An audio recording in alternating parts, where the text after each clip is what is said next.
Hi മക്കളെ, അപ്പൊ എല്ലാവർക്കും നമ്മുടെ വിങ്സ് അക്കാദമിയുടെ ഓൺലൈൻ ക്ലാസ്സിലേക്ക് സ്വാഗതം. അപ്പൊ ഞാൻ ഇന്ന് വന്നിരിക്കുന്നത് നമ്മുടെ +1 സുവോളജിയുടെ ലോക്കോമോഷൻ ആൻഡ് മൂവ്മെന്റ് എന്ന് പറയുന്ന ചാപ്റ്റർ ആയിട്ടാണ്. നമ്മുടെ ക്രിസ്മസ് എക്സാമിന് ഈ പാഠത്തിന്റെ പകുതി വരെയുമാണ് നമുക്ക് എക്സാമിനുള്ളത്. ഫസ്റ്റ് ചാപ്റ്റർ തൊട്ട് ലോക്കോമോഷൻ ആൻഡ് മൂവ്മെന്റ് എന്ന് പറഞ്ഞ ചാപ്റ്ററിന്റെ പകുതി വരെയും ആണ് എക്സാമിനുള്ളത്. ആ പകുതി അത്രയും ടോപ്പിക്കാണ് നമ്മൾ ഇന്ന് ഡിസ്കസ് ചെയ്യാൻ പോകുന്നത്. ഈ ഒരു ക്ലാസ്സിലൂടെ നമ്മൾ ഫുള്ള്, അതായത് ആ ഭാഗത്തെ എല്ലാ ടോപ്പിക്കും നമ്മൾ എന്ത് ചെയ്യുന്നുണ്ട്, ഡിസ്കസ് ചെയ്യുന്നുണ്ട്. അപ്പൊ നമുക്ക് കൃത്യമായിട്ട് എന്ത് ചെയ്യാൻ പറ്റും, നിങ്ങൾക്ക് പഠിക്കാനായിട്ട് പറ്റും. വീഡിയോ ഫുള്ളായിട്ട് കാണാനും നന്നായിട്ട് എന്ത് ചെയ്യുക, വീഡിയോ കണ്ട് പഠിക്കുക. ഓക്കെ, അപ്പൊ ലോക്കോമോഷൻ ആൻഡ് മൂവ്മെന്റ് നമ്മൾ പറയും. ലോക്കോമോഷൻ മൂവ്മെന്റ് എന്നൊക്കെ പറയുമ്പോ നമ്മൾ പണ്ട് ചെറിയ ക്ലാസ്സിൽ ഇത് രണ്ടും സെയിം ആണ്, ഒന്നാണെന്നാണ് വിചാരിച്ചിരുന്നത് അല്ലെ. ചലനം എന്നാണ് നമ്മൾ പറയുന്നത്, ലോക്കോമോഷൻ ആയാലും മൂവ്മെന്റ് ആയാലും അല്ലെ, അങ്ങനെയാണ് പറഞ്ഞിരുന്നത്. പക്ഷേ രണ്ടും തമ്മിൽ എന്തുണ്ട്, വ്യത്യാസമുണ്ട്. എന്താണ് മൂവ്മെന്റ്, എന്താണ് ലോക്കോമോഷൻ എന്ന് ചോദിച്ചാൽ, മൂവ്മെന്റ് എന്ന് പറഞ്ഞാൽ movement refers to the change in position of any part of an organism's body. അതായത് ഒരു ഓർഗാനിസത്തിന്റെ ബോഡി പാർട്സ്, ഏതെങ്കിലും ഒരു ബോഡി പാർട്സിനാണ് അവിടെ മാറ്റം സംഭവിക്കുന്നത് അല്ലെങ്കിൽ ചലനം, വ്യത്യാസം സംഭവിക്കുന്നതെങ്കിൽ അതിനെയാണ് നമ്മൾ മൂവ്മെന്റ് എന്ന് പറയുന്നത്. ഇപ്പൊ ഞാൻ ഒന്ന് എന്ത് ചെയ്യുന്നത്, ഇങ്ങനെ സംസാരിക്കുന്നുണ്ട്, ക്ലാസ് ഒക്കെ എടുക്കുന്നുണ്ട് അല്ലെ. അപ്പൊ എന്റെ കൈയൊക്കെയാണ് മൂവ് ചെയ്യുന്നത് അല്ലെ, കൈയൊക്കെയാണ് ചലിക്കുന്നത്. ഇതിനെ നമുക്ക് എന്ത് പറയാൻ പറ്റും, ഇത് മൂവ്മെന്റ് ആണ്. എന്തെന്ന് പറയാം, ഇതിനെയാണ് മൂവ്മെന്റ് എന്ന് പറയുന്നത്. ഇവിടെ എന്ത് ചെയ്യുന്നില്ല, എന്റെ പോസ്ചർ മാറുന്നുണ്ടോ, എന്റെ പ്ലേസ് മാറുന്നുണ്ടോ, ഇല്ല, ഞാൻ ഒന്നോട് തന്നെയല്ലേ നിൽക്കുന്നത്, എന്റെ കൈയിന്റെ സ്ഥാനം മാത്രമല്ലേ മാറുന്നുള്ളൂ. അപ്പൊ അങ്ങനെയുള്ളതിനെയാണ്, അങ്ങനത്തെ ടൈപ്പ് ചലനങ്ങളെയാണ് എന്തെന്ന് പറയുന്നത്, മൂവ്മെന്റ് എന്ന് പറയുന്നത്. അപ്പൊ എന്താണ് movement? Refers to the change in position of any part of an organism's body. ഒരു ഓർഗാനിസത്തിന്റെ ബോഡിയിലെ ഏതെങ്കിലും ഒരു ഭാഗം മാത്രമാണ് ചലിക്കുന്നതെങ്കിൽ, അതിന്റെ മാത്രം പൊസിഷൻ ആണ് മാറുന്നതെങ്കിൽ അതാണ് എന്ത്, മൂവ്മെന്റ് എന്ന് പറയുന്നത്. അതിന് എക്സാമ്പിൾ പറയുന്നുണ്ട്, hydra can use its tentacles for capturing its prey and also use them for locomotion. Hydra നമ്മൾ പഠിച്ചിട്ടുണ്ട് അല്ലേ, അനിമൽ കിങ്ഡം പഠിക്കുമ്പോ അതിൽ നമ്മൾ എന്ത് ചെയ്തിട്ടുണ്ട്, ഏത് ഫൈലത്തിലായിരിക്കും ഹൈഡ്ര വരുന്നത്, നമ്മുടെ നിഡേറിയക്കാര് അവർക്ക് എന്തുണ്ട്, ടെന്റിക്കിൾസ് പോലെ ഒരു സംഭവം ഉണ്ട്. ഇതാണ് അതിന്റെ ടെന്റിക്കിൾസ്, ഒരു തെങ്ങ് പോലെ ഇരിക്കുന്ന സാധനം അല്ലേ നിങ്ങള്. ഇതാണ് ഹൈഡ്ര എന്ന് പറയുന്നത് അല്ലെ. ഇതാണ് അതിന്റെ ടെന്റിക്കിൾസ്. ഇത് മൂവ് ചെയ്തിട്ടാണ് അവർ എന്ത് ചെയ്യുന്നത്, അവര് ക്യാപ്ചർ പ്രേനെ പിടിക്കുന്നത്, അതായത് അവരെ ഇരകളെ പിടിക്കുന്നത്. അപ്പൊ ഇവരെ പോസ്ചർ മാറുന്നുണ്ടോ, ടെന്റിക്കിൾസ് മാത്രമല്ലേ മൂവ് ചെയ്യുന്നുള്ളൂ. അപ്പൊ അതിനെയാണ് എന്തെന്ന് പറയുന്നത്, മൂവ്മെന്റ് എന്ന് പറയുന്നത്. അങ്ങനെയാണെങ്കിൽ ലോക്കോമോഷൻ എന്തായിരിക്കും? ലോക്കോമോഷൻ എന്ന് പറഞ്ഞാൽ if the movements result in change of place, ശ്രദ്ധിക്കുക place, such movements are called locomotion. അതായത് ആ ഒരു വസ്തുവിന്റെ പോസ്ചർ അല്ലെങ്കിൽ പ്ലേസ് മാറുകയാണെങ്കിൽ അതെന്താണ്, അതിനെ നമ്മൾ ലോക്കോമോഷൻ എന്ന് പറയും. ഇപ്പൊ നോക്കിയാൽ ഞാൻ ഇങ്ങനെ നടന്നുകൊണ്ട് സംസാരിക്കുന്നുണ്ട്, ഇതെന്താണ് ഇപ്പൊ എന്റെ പ്ലേസ് മാറിക്കൊണ്ടിരിക്കുന്നുണ്ട് അല്ലെ, എന്റെ പോസ്ചർ മാറിക്കൊണ്ടിരിക്കുന്നുണ്ട്. അതിനെയാണ് എന്തെന്ന് പറയുന്നത്, ലോക്കോമോഷൻ. അവിടെ എന്ത് ചെയ്യുന്നുണ്ട്, ചേഞ്ച് ഓഫ് പ്ലേസ് മാറുന്നുണ്ട്. അങ്ങനെയുള്ള ചലനങ്ങളെ വിളിക്കുന്ന പേരാണ് ലോക്കോമോഷൻ എന്ന് പറയും. അതെന്തൊക്കെയായിരിക്കും? Example walking, running, climbing, flying, swimming, ഇതൊക്കെ എന്തിൽ വരുന്നതാണ്, ലോക്കോമോഷനിൽ വരുന്നതാണ്. ഓക്കെ, അടുത്ത നോക്കിയടാ, അടുത്തതാണ് ടൈപ്സ് ഓഫ് മൂവ്മെന്റ്. ഇമ്പോർട്ടന്റ് ആണ് ടൈപ്സ് ഓഫ് മൂവ്മെന്റ്. നമ്മുടെ ശരീരത്തിലെ പലതരത്തിലുള്ള മൂവ്മെന്റ്സ്, നമ്മുടെ ശരീരത്തിലെ സെൽസ് ഓഫ് ഹ്യൂമൻ ബോഡി, നമ്മുടെ ശരീരത്തിലുള്ള സെല്ലുകൾ പലതരത്തിലുള്ള മെയിൻ ആയിട്ട് 4 ടൈപ്പാണ് എന്തെന്ന് പറഞ്ഞിട്ടുണ്ടെങ്കിൽ മൂവ്മെന്റ്സ് ഉള്ളത്. നമ്മുടെ ശരീരത്തിലെ സെല്ലുകൾ കാണിക്കുന്ന 4 ടൈപ്പ് മൂവ്മെന്റ്സ് ആണ് നമ്മൾ പഠിക്കാൻ പോകുന്നത്. ഒന്നാമത്തതാണ് അമീബോയിഡ് മൂവ്മെന്റ്. അമീബോയിഡ് മൂവ്മെന്റ് എന്താണ് അമീബ എന്ന് പറഞ്ഞിട്ടുണ്ടെങ്കിൽ, അമീബയ്ക്ക് കൃത്യമായ ഷേപ്പ് ഉണ്ടോ, കൃത്യമായ സ്ട്രക്ചർ ഉണ്ടോ അമീബയ്ക്ക്? ഇല്ല അല്ലെ, അമീബയ്ക്ക് അങ്ങനെ കൃത്യമായിട്ട് ഷേപ്പോ സ്ട്രക്ചറോ ഒന്നും ഇല്ല.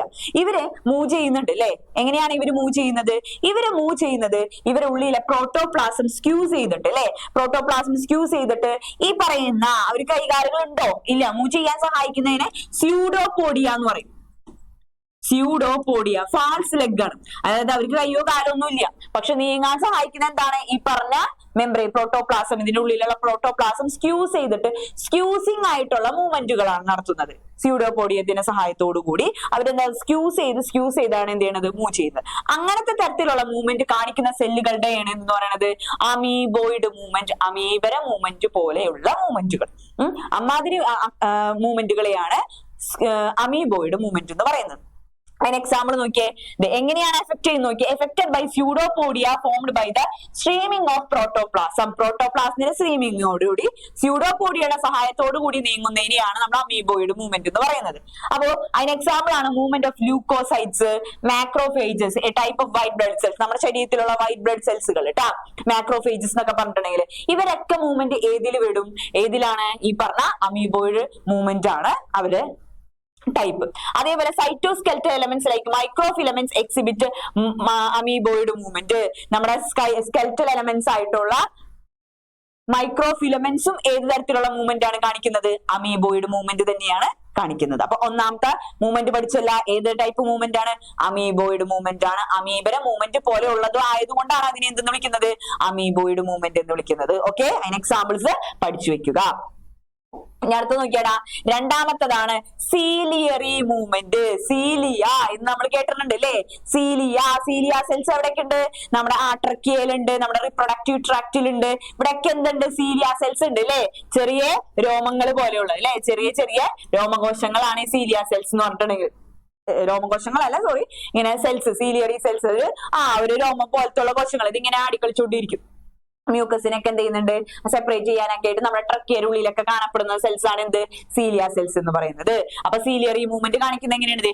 Movement with help of cilia. അവിടെ സീലിയയുടെ സഹായത്തോടു കൂടിയാണ് അവിടെ മൂവ്മെന്റ് നടക്കുന്നതെങ്കിൽ അത്തരത്തിലുള്ള മൂവ്മെന്റിനെയാണ് എന്തെന്ന് പറയുന്നത്? സീലിയറി മൂവ്മെന്റ് എന്ന് പറയുന്നത്. Okay, the coordinated movements of cilia in the trachea. എവിടെയൊക്കെയെന്ന് നോക്കിയേ, trachea helps in removing dust particles. ട്രക്കിയയിൽ എന്ത് ചെയ്യുന്നുണ്ട്? ഇതേപോലെ സീലിയ സെൽസ് ഉണ്ട്, അവരെന്ത് ചെയ്യുന്നുണ്ട്? ഈ ഡസ്റ്റ് പാർട്ടിക്കിൾസിനൊക്കെ മൂവ് ചെയ്തുകൊണ്ടിരിക്കുന്നത്. നമ്മളെ ശ്വസിക്കുന്ന എയറിൽ എന്തൊക്കെ ഉണ്ടാവൂലേ? പലതരത്തിലുള്ള ഡസ്റ്റ് പാർട്ടിക്കിൾസ് ഉണ്ട്. അതൊക്കെ നമ്മുടെ ഉള്ളിൽ ആൽവിയോളയിൽ എത്തിക്കഴിഞ്ഞിട്ടുണ്ടെങ്കിൽ ആൽവിയോള ഡാമേജ് ആവും അല്ലെ? അപ്പൊ അതില്ലാതിരിക്കാനായിട്ട് നമ്മുടെ ട്രക്കിയയുടെ ഉള്ളിലൊക്കെ എന്തുണ്ട്? ഈ പറഞ്ഞ സീലിയ സെൽസ് ഉണ്ട്. അവരെന്ത് ചെയ്യുന്നുണ്ടാവും? അവര് ഇതേപോലെ തന്നെ എന്ത് ചെയ്യുന്നുണ്ട്? ഇങ്ങനെ മൂവ് ചെയ്തുകൊണ്ടേയിരിക്കുന്നുണ്ട്. അപ്പൊ അവിടുത്തെ മ്യൂക്കസും കാര്യങ്ങളും ഡസ്റ്റ് പാർട്ടിക്കിൾസിനൊക്കെ എന്ത് ചെയ്യും? അവിടുന്ന് മാറ്റും. ഓക്കെ, അതേപോലെ തന്നെ passage of ova through the female reproductive tract is also facilitated by ciliary movement. നമ്മുടെ ഫീമെയിൽ റിപ്രൊഡക്റ്റീവ് ട്രാക്റ്റില്, നമ്മുടെ ഫാലോപ്പിയൻ ട്യൂബിലൊക്കെ ഓവം ഒക്കെ പോകുന്നുണ്ട്, ഒക്കെ ചലിക്കുന്നുണ്ട്, മൂവ് ചെയ്യുന്നുണ്ട് അല്ലെ? അതൊക്കെ ആരുടെ സഹായത്തോടു കൂടിയാണ്? ഈ പറഞ്ഞ സീലിയ സെൽസിന്റെ സഹായത്തോടു കൂടിയാണ്. നമുക്ക് നോക്കാം, നമുക്കൊരു വീഡിയോ കാണാം കേട്ടാ. നമ്മുടെ സീലിയ സെൽസിന്റെ ഒരു വീഡിയോ നമുക്ക് കാണാം.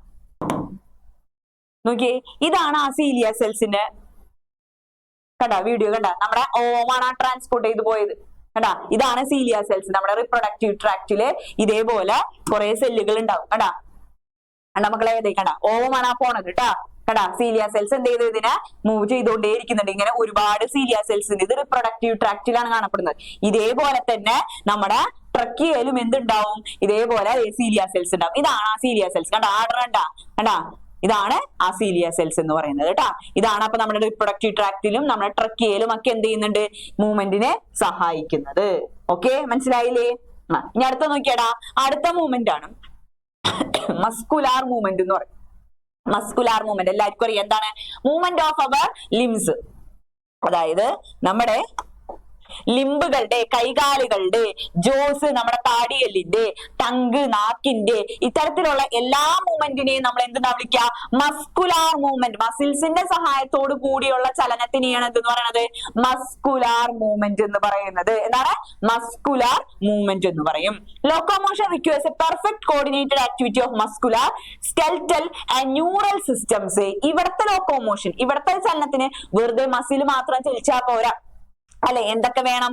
മസിൽസ് വേണം. കോർഡിനേറ്റഡ് ആക്ടിവിറ്റി, ആരുടെയൊക്കെ കൂടിച്ചേർന്ന പ്രവർത്തനമാണ് വേണ്ടത്? മസിൽസ് വേണം, വേണ്ടേ?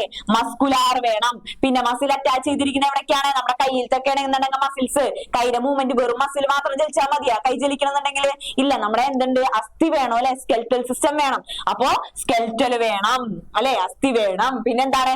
ന്യൂറൽ സിസ്റ്റവും കൂടെ വേണം. ന്യൂറൽ സിസ്റ്റം എന്ന് പറഞ്ഞാൽ എന്താണ്? നെർവസ് സിസ്റ്റം അല്ലെ? നമ്മുടെ ബ്രെയിൻ അല്ലെങ്കിൽ സ്പൈനൽ കോഡ് ആണ് എന്ത് ചെയ്യുന്നത്? മെസ്സേജ് തരുന്നത്. കൈ ചലിച്ചോളാൻ അല്ലെങ്കിൽ കാല് ചലിച്ചോളാൻ അല്ലെങ്കിൽ അതിന്റെ മൂവ്മെന്റിനൊക്കെ ആര് വരണം? മെസ്സേജ് വരണം അല്ലെ? മെസ്സേജ് വരാനായിട്ട് സഹായിക്കുന്ന ആരാണ്? നമ്മുടെ നെർവസ് സിസ്റ്റം ആണ്. ആ നെർവസ് സിസ്റ്റത്തിനെയാണ് അപ്പൊ ന്യൂറൽ സിസ്റ്റം എന്ന് പറയുന്നത്. അപ്പൊ ഈ 3 സിസ്റ്റംസ് കൂടി ചേർന്നിട്ടാണ് നമുക്ക് എന്ത് തരുന്നത്? മസ്കുലാർ മൂവ്മെന്റിൽ അവിടെ ലോക്കോമോഷൻ ഉണ്ടാവുന്നത്. മസ്കുലാർ മൂവ്മെന്റില് ലോക്കോമോഷൻ സഹായിക്കുന്നത് അല്ലെങ്കിൽ മൂവ്മെന്റിന് സഹായിക്കുന്നത് 3 സിസ്റ്റം കൂടി ചേർന്നിട്ടാണ്. ഒന്ന് മസ്കുലാർ സിസ്റ്റം, സിസ്റ്റം, ഒന്ന് സ്കെൽറ്റൽ സിസ്റ്റം, ഒന്നെന്താണ് നമ്മുടെ ന്യൂറൽ സിസ്റ്റം. അടുത്ത മൂവ്മെന്റ് എന്താണ്? ഫ്ലെജെല്ലാർ മൂവ്മെന്റ് ആണ്. എന്താണ് ഫ്ലെജെല്ലാർ മൂവ്മെന്റ് എന്ന് പറഞ്ഞിട്ടുണ്ടെങ്കിൽ helps in swimming of spermatozoa, maintenance of water current in the canal system of sponges and in locomotion of protozoans like euglena. ഇത് examples ആണ് പറഞ്ഞിരിക്കുന്നത്. അതായത് ഫ്ലെജെല്ലയുടെ സഹായത്തോടു കൂടിയാണ് അവിടെ മൂവ്മെന്റ് നടക്കുന്നതെങ്കിൽ അതെന്താണ്? ഫ്ലെജെല്ലാർ മൂവ്മെന്റ് ആണ്. അതായത് ഫ്ലെജെല്ല, ഇപ്പൊ യൂഗ്ലീനൊക്കെ നമ്മൾ കണ്ടിട്ടുണ്ട് അല്ലേ? യൂഗ്ലീനൊക്കെ നമ്മൾ പഠിച്ചിട്ടുണ്ട്. എന്താണ് ഇത്? യൂഗ്ലീന. ഇതിന് എന്തുണ്ടാവും? ഒരു വാല് പോലുള്ള ഒരു സംഭവം ഉണ്ടാവും അല്ലെ? ഇതിനെയാണ് എന്തെന്ന് പറയുന്നത്? ഫ്ലെജെല്ല എന്ന് പറയുന്നത്. ഇതുപോലെയുള്ള ഫ്ലെജെല്ല കൊണ്ടാണ് മൂവ് ചെയ്യുന്നതെങ്കിൽ, ഫ്ലെജെല്ലയുടെ സഹായത്തോടു കൂടിയാണ് സെല്ലുകൾ മൂവ് ചെയ്യുന്നതെങ്കിൽ അതിനെയാണ് എന്തെന്ന് പറയുന്നത്? ഫ്ലെജെല്ലാർ മൂവ്മെന്റ്. അതിന് എക്സാമ്പിൾ നമ്മുടെ ശരീരത്തിലെ എക്സാമ്പിൾ പറയുന്നത് ഏതാണ്? Swimming of spermatozoa. എന്താണ് ഈ സ്പെർമറ്റോസോവ എന്ന് പറഞ്ഞാല്? സ്പേം അല്ലെ? നമ്മുടെ സ്പേമിന്റെ സ്ട്രക്ചർ കണ്ടിട്ടുണ്ടാവില്ല എല്ലാവരും? ഒരു തലയും വാലും ഒക്കെ ഉള്ള ഒരു സാധനം പോലെ അല്ലെ? ഇതാണ് നമ്മുടെ സ്പേം. ഇങ്ങനെ ഒരു സ്ട്രക്ചർ ആണ്. അപ്പൊ ഈ വാൽ ഉപയോഗിച്ചിട്ടാണ് എന്ത് ചെയ്യണത്? നമ്മുടെ സ്പേം എന്ത് ചെയ്യണത്? റിപ്രൊഡക്റ്റീവ് ട്രാക്റ്റിൽ കൂടെ എന്ത് ചെയ്യുന്നത്? മൂവ് ചെയ്യുന്നത്. അപ്പൊ ഇത്തരത്തിലുള്ള മൂവ്മെന്റ്സിനെ എന്തെന്ന് പറയും? ഫ്ലെജെല്ലാർ മൂവ്മെന്റ് എന്ന് പറയും. അപ്പൊ 4 ടൈപ്പ് മൂവ്മെന്റ് കിട്ടിയില്ലേ? ഏതൊക്കെയാണ്? അമീബോയിഡ് മൂവ്മെന്റ് ഉണ്ട്, അമീബോയിഡ് മൂവ്മെന്റ് ഉണ്ട്, സീലിയറി മൂവ്മെന്റ് ഉണ്ട്, മസ്കുലാർ മൂവ്മെന്റ്, ഫ്ലെജെല്ലാർ മൂവ്മെന്റ്. അങ്ങനെ 4 മൂവ്മെന്റുകൾ ഇമ്പോർട്ടന്റ് ആണ്. ടൈപ്സ് ഓഫ് മൂവ്മെന്റ്സ് പഠിച്ചു വെക്കണം. ഓക്കെ, ഇനി അടുത്ത നോക്കിയേ. അടുത്തതാണ് നമ്മൾ പഠിക്കാൻ പോണത് മസിൽസ്. എന്താണ് മസിൽസ് എന്ന് പറഞ്ഞാല്? Muscle is a specialized tissue of mesodermal origin. മീസോഡേമിൽ നിന്നുണ്ടായിട്ടുള്ള ഒരു സ്ട്രക്ചർ ആണ് മസിൽ എന്നാണ് പറഞ്ഞിരിക്കുന്നത്. അപ്പൊ എന്താണ് ഈ മീസോഡെർം എന്ന് പറഞ്ഞിട്ടുണ്ടെങ്കിൽ നമ്മള് ആനിമൽ കിങ്ഡം തുടങ്ങിയപ്പോ നമ്മൾ പഠിച്ചിട്ടുണ്ടായിരുന്നില്ലേ? ജേം ലെയേഴ്സിനെ കുറിച്ച് പഠിച്ചപ്പോൾ 2 ലെയർ ഉള്ളത്, 2 ലെയർ ഉള്ളതിനെ ഡിപ്ലോബ്ലാസ്റ്റിക് എന്ന് പറയും, 3 ലെയർ ഉള്ളതിനെ ട്രിപ്ലോബ്ലാസ്റ്റിക് എന്ന് പറയും അല്ലെ? പുറത്തുള്ള ലെയർ ഏതാണ്? എക്ടോഡേം. ഏറ്റവും ഉള്ളിലുള്ള ലെയർ എൻഡോഡേം. അതിന്റെ നടുക്കുള്ള ലെയർ ആണ് എന്ത്? മീസോഡേം. അതില്ലാത്ത ആളുകളാണ് എന്തെന്ന് പറഞ്ഞാല് ഡിപ്ലോബ്ലാസ്റ്റിക്. അങ്ങനെയൊക്കെ നമ്മൾ പഠിച്ചിട്ടുണ്ട്. അപ്പൊ നടുക്കുള്ള ലെയർ ആണ് മീസോഡേം. ആ മീസോഡേമിൽ നിന്ന് ഒറിജിനേറ്റ് ചെയ്ത് വന്നിട്ടുള്ള ഒരു സ്ട്രക്ചർ ആണ് ഇതെന്ന് പറഞ്ഞാൽ മസിൽ. അവിടുത്തെ സെൽസിൽ നിന്ന് ഒറിജിനേറ്റ് ചെയ്തിട്ടുള്ള സ്ട്രക്ചർ ആണ് ഇതെന്ന് പറഞ്ഞാല് മസിൽ എന്ന് പറഞ്ഞാൽ. അപ്പൊ മസിൽ മീസോഡേമിൽ ഒറിജിനേറ്റഡ് ആയിട്ടുള്ള ഭാഗമാണ്. അതേപോലെ നമ്മുടെ ശരീരത്തിന്റെ 40 to 50% of our body weight of human adult is contributed by muscles. നമ്മുടെ വെയിറ്റിന്റെ 40 മുതൽ 50% വരെ വെയിറ്റ് ആരാണ് കൊടുക്കുന്നത്? നമ്മുടെ മസിൽസ് ആണെന്നാണ് പറഞ്ഞിരിക്കുന്നത്. They have specialized properties like excitability. മസിൽസിന്റെ പ്രോപ്പർട്ടി ചോദിച്ചാൽ ട്ടാ, മസിൽസിന്റെ പ്രോപ്പർട്ടീസ് എന്താണ്? എക്സൈറ്റബിലിറ്റി, സ്റ്റിമുലേറ്റഡ് ആവാനായിട്ടുള്ള കഴിവുണ്ട്. കോൺട്രാക്റ്റബിലിറ്റി, അറിയാലോ, ചുരുങ്ങാനായിട്ടുള്ള കഴിവുണ്ട്. അതേപോലെ എക്സ്റ്റെൻസിബിലിറ്റി, സ്ട്രെച്ച് ചെയ്യാനായിട്ടുള്ള കഴിവുണ്ട്. ഇലാസ്റ്റിസിറ്റി എന്ന് പറഞ്ഞാൽ എന്താ? വലിയാനും ചുരുങ്ങാനുമായിട്ടുള്ള കഴിവിനെയാണ് നമ്മൾ എന്തെന്ന് പറയുന്നത്? ഇലാസ്റ്റിസിറ്റി എന്ന് പറയുന്നത്. അപ്പൊ ഇതൊക്കെ എന്താണ്? പ്രോപ്പർട്ടീസ് ഓഫ് മസിൽസ് ആണ്, മസിൽസിന്റെ പ്രോപ്പർട്ടികളാണ്. ഇനി അടുത്ത നോക്കിയേ. Muscles have been classified using different criteria. മസിൽസിനെ എന്ത് ചെയ്യാം? ക്ലാസിഫൈ ചെയ്യാം. എന്തിനൊക്കെ അടിസ്ഥാനപ്പെടുത്തിയിട്ട് നമുക്ക് മസിൽസിനെ ക്ലാസിഫൈ ചെയ്യാം എന്ന് ചോദിച്ചാല് നോക്കാം. ഒന്നാമത്തേതാണ് ലൊക്കേഷൻ, കാണപ്പെടുന്ന സ്ഥലം. അടുത്തത് അപ്പിയറൻസ്, അതിന്റെ രൂപം, എങ്ങനെ കാണപ്പെടുന്നു. Nature of regulation of their activities, അവരുടെ പ്രവർത്തനങ്ങളുടെ അല്ലെങ്കിൽ അവരുടെ പ്രവർത്തനങ്ങൾ, ഫങ്ഷൻസ്. ഇങ്ങനെ 3 തരത്തില് 3 കാര്യങ്ങളെ അടിസ്ഥാനപ്പെടുത്തിയിട്ട് നമുക്ക് മസിൽസിനെ ക്ലാസിഫൈ ചെയ്യാം. ഏതൊക്കെ തരത്തിലാണെന്ന് പറഞ്ഞേ? 3 തരത്തില് ക്ലാസിഫൈ ചെയ്യാൻ പറ്റും. ഏതൊക്കെ അടിസ്ഥാനത്തിലാണ്? ഒന്ന് ലൊക്കേഷൻ നോക്കിയിട്ട്, ഒന്ന് എന്താണ്? അപ്പിയറൻസ്, കാണപ്പെടുന്നത് എങ്ങനെ. Nature of regulation of their activities, അവരുടെ പ്രവർത്തനം. ഈ 3 കാര്യങ്ങൾ നോക്കിയിട്ട്, ഈ 3 പ്രോപ്പർട്ടീസ് നോക്കിയിട്ട് നമുക്ക് എന്ത് ചെയ്യാം? മസിൽസിനെ ക്ലാസിഫൈ ചെയ്യാം. എങ്ങനെയൊക്കെ ക്ലാസിഫൈ ചെയ്യാം? 3 ആയിട്ട് തരം തിരിച്ചിട്ടുണ്ട്. ഒന്ന് നോക്കിയേ. സ്കെൽറ്റല്, വിസറല്, കാർഡിയാക്. Skeletal, visceral, cardiac. അങ്ങനെ 3 തരത്തിലാണ് നമ്മുടെ മസിൽസിനെ ക്ലാസിഫൈ ചെയ്തിട്ടുള്ളത്. ഏതൊക്കെയാണ് എന്ന് പറഞ്ഞേ? സ്കെൽറ്റല്, വിസറല്, കാർഡിയാക്. അങ്ങനെ 3 തരത്തിലാണ് നമ്മുടെ മസിൽസിനെ ക്ലാസിഫൈ ചെയ്ത് വെച്ചിരിക്കുന്നത്. ഓക്കെ, നമുക്ക് ഓരോന്ന് നോക്കാം. ഓരോന്ന് നമുക്ക് പഠിക്കാനുണ്ട്. Skeletal muscles. Skeletal muscles they are closely associated with skeletal components of the body. നമ്മുടെ സ്കെൽറ്റൽ സിസ്റ്റം, നമ്മുടെ അസ്ഥിയോട് ചേർന്ന് കാണപ്പെടുന്ന മസിൽസിനെയാണ് എന്തെന്ന് പറയുന്നത്? Skeletal muscle. ആ പേരിൽ തന്നെ നമുക്ക് കിട്ടും അല്ലെ? സ്കെൽറ്റൽ മസിൽ എന്ന് പറഞ്ഞാൽ എന്താണ്? നമ്മുടെ അസ്ഥിയോട് ചേർന്ന് കാണപ്പെടുന്ന മസിൽസിനെയാണ് എന്തെന്ന് പറയുന്നത്? സ്കെൽറ്റൽ മസിൽസ് എന്ന് പറഞ്ഞാല്. അസ്ഥിയോട് ചേർന്ന് കാണപ്പെടുന്ന മസിൽ എന്താണ്? സ്കെൽറ്റൽ മസിൽ ആണ്. They have striped appearance under the microscope and hence they are called striated muscles. അതായത് ഇങ്ങനെയാണ് കാണപ്പെടുന്നത് മസിൽസ്. ഇവരെ സ്ട്രക്ചർ എന്ന് പറഞ്ഞിട്ടുണ്ടെങ്കിൽ സിലിണ്ടറിക്കൽ ആണ് ട്ടാ ഷേപ്പ്. ഇങ്ങനെ സിലിണ്ടറിക്കൽ ഷേപ്പ് ആയിട്ടായിരിക്കും ഇരിക്കുന്നത് മസിൽസ്. ഏത് മസിൽസ്? Skeletal muscle. അപ്പൊ സ്ട്രക്ചർ ചോദിച്ചാൽ എങ്ങനത്തെ സ്ട്രക്ചർ ആയിരിക്കും? സിലിണ്ടറിക്കൽ ഷേപ്പ് ആണ് ട്ടാ. സിലിണ്ടറിക്കൽ ഷേപ്പ് ആയിട്ടുള്ള മസിൽസ് ആണ് ഏതെന്ന് പറഞ്ഞാല് സ്കെൽറ്റൽ മസിൽസ് എന്ന് പറഞ്ഞാല്. ഇവിടെ ഇങ്ങനെ ഡാർക്കും ലൈറ്റ് പാച്ചസ് അല്ലെങ്കിൽ ബാൻഡ്സ് കാണാൻ പറ്റും.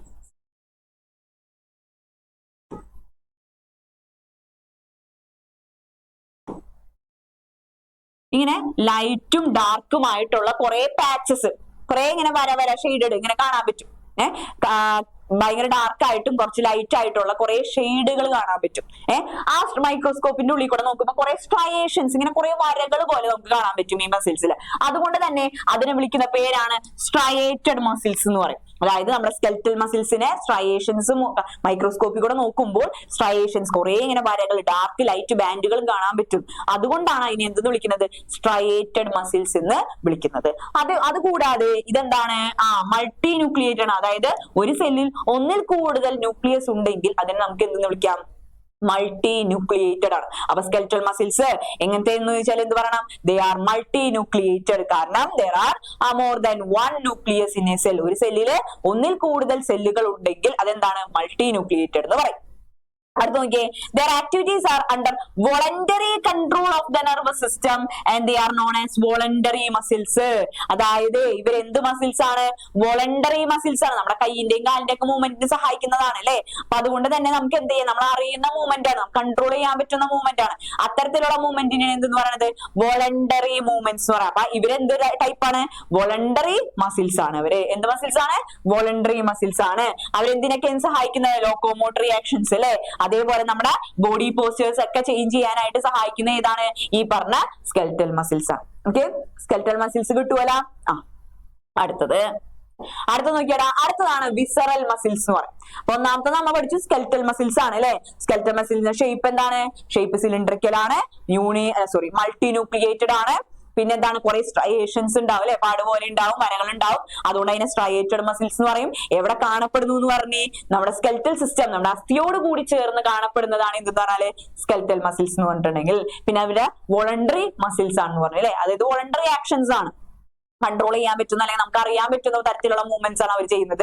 അത് നമ്മുടെ ബോഡി പോസ്ചർ മാറ്റാനും ലോക്കോമോഷൻ ഒക്കെ സഹായിക്കുന്ന തരത്തിലുള്ള മൂവ്മെന്റിന് സഹായിക്കുന്ന മസിൽസ് ആണ് ഏത്?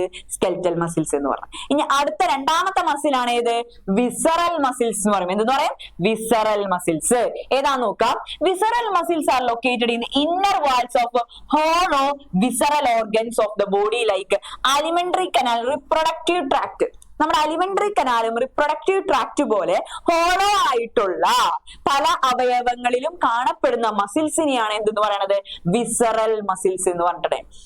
അപ്പൊ നമ്മുടെ ഉള്ളിലത്തെ അവയവങ്ങളിൽ ഹോളോ ആയിട്ടുള്ള പലതരത്തിലുള്ള അവയവങ്ങളിലെ ഇന്നർ ഭിത്തിയിൽ, അതായത് ഉൾഭിത്തിയിൽ കാണപ്പെടുന്ന മസിൽസിനെയാണ് നമ്മൾ വിസറൽ മസിൽസ് എന്ന് പറയുന്നത്.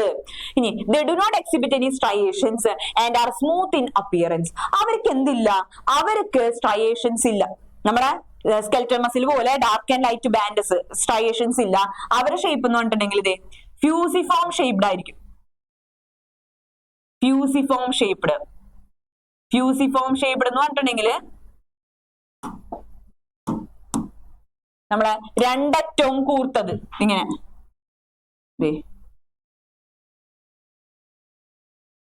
രണ്ടറ്റവും കൂർത്തിട്ട് നടുക്ക് എന്ത് ചെയ്യണ്? നടുക്ക് കുറച്ച് വീതി കൂടിയത്.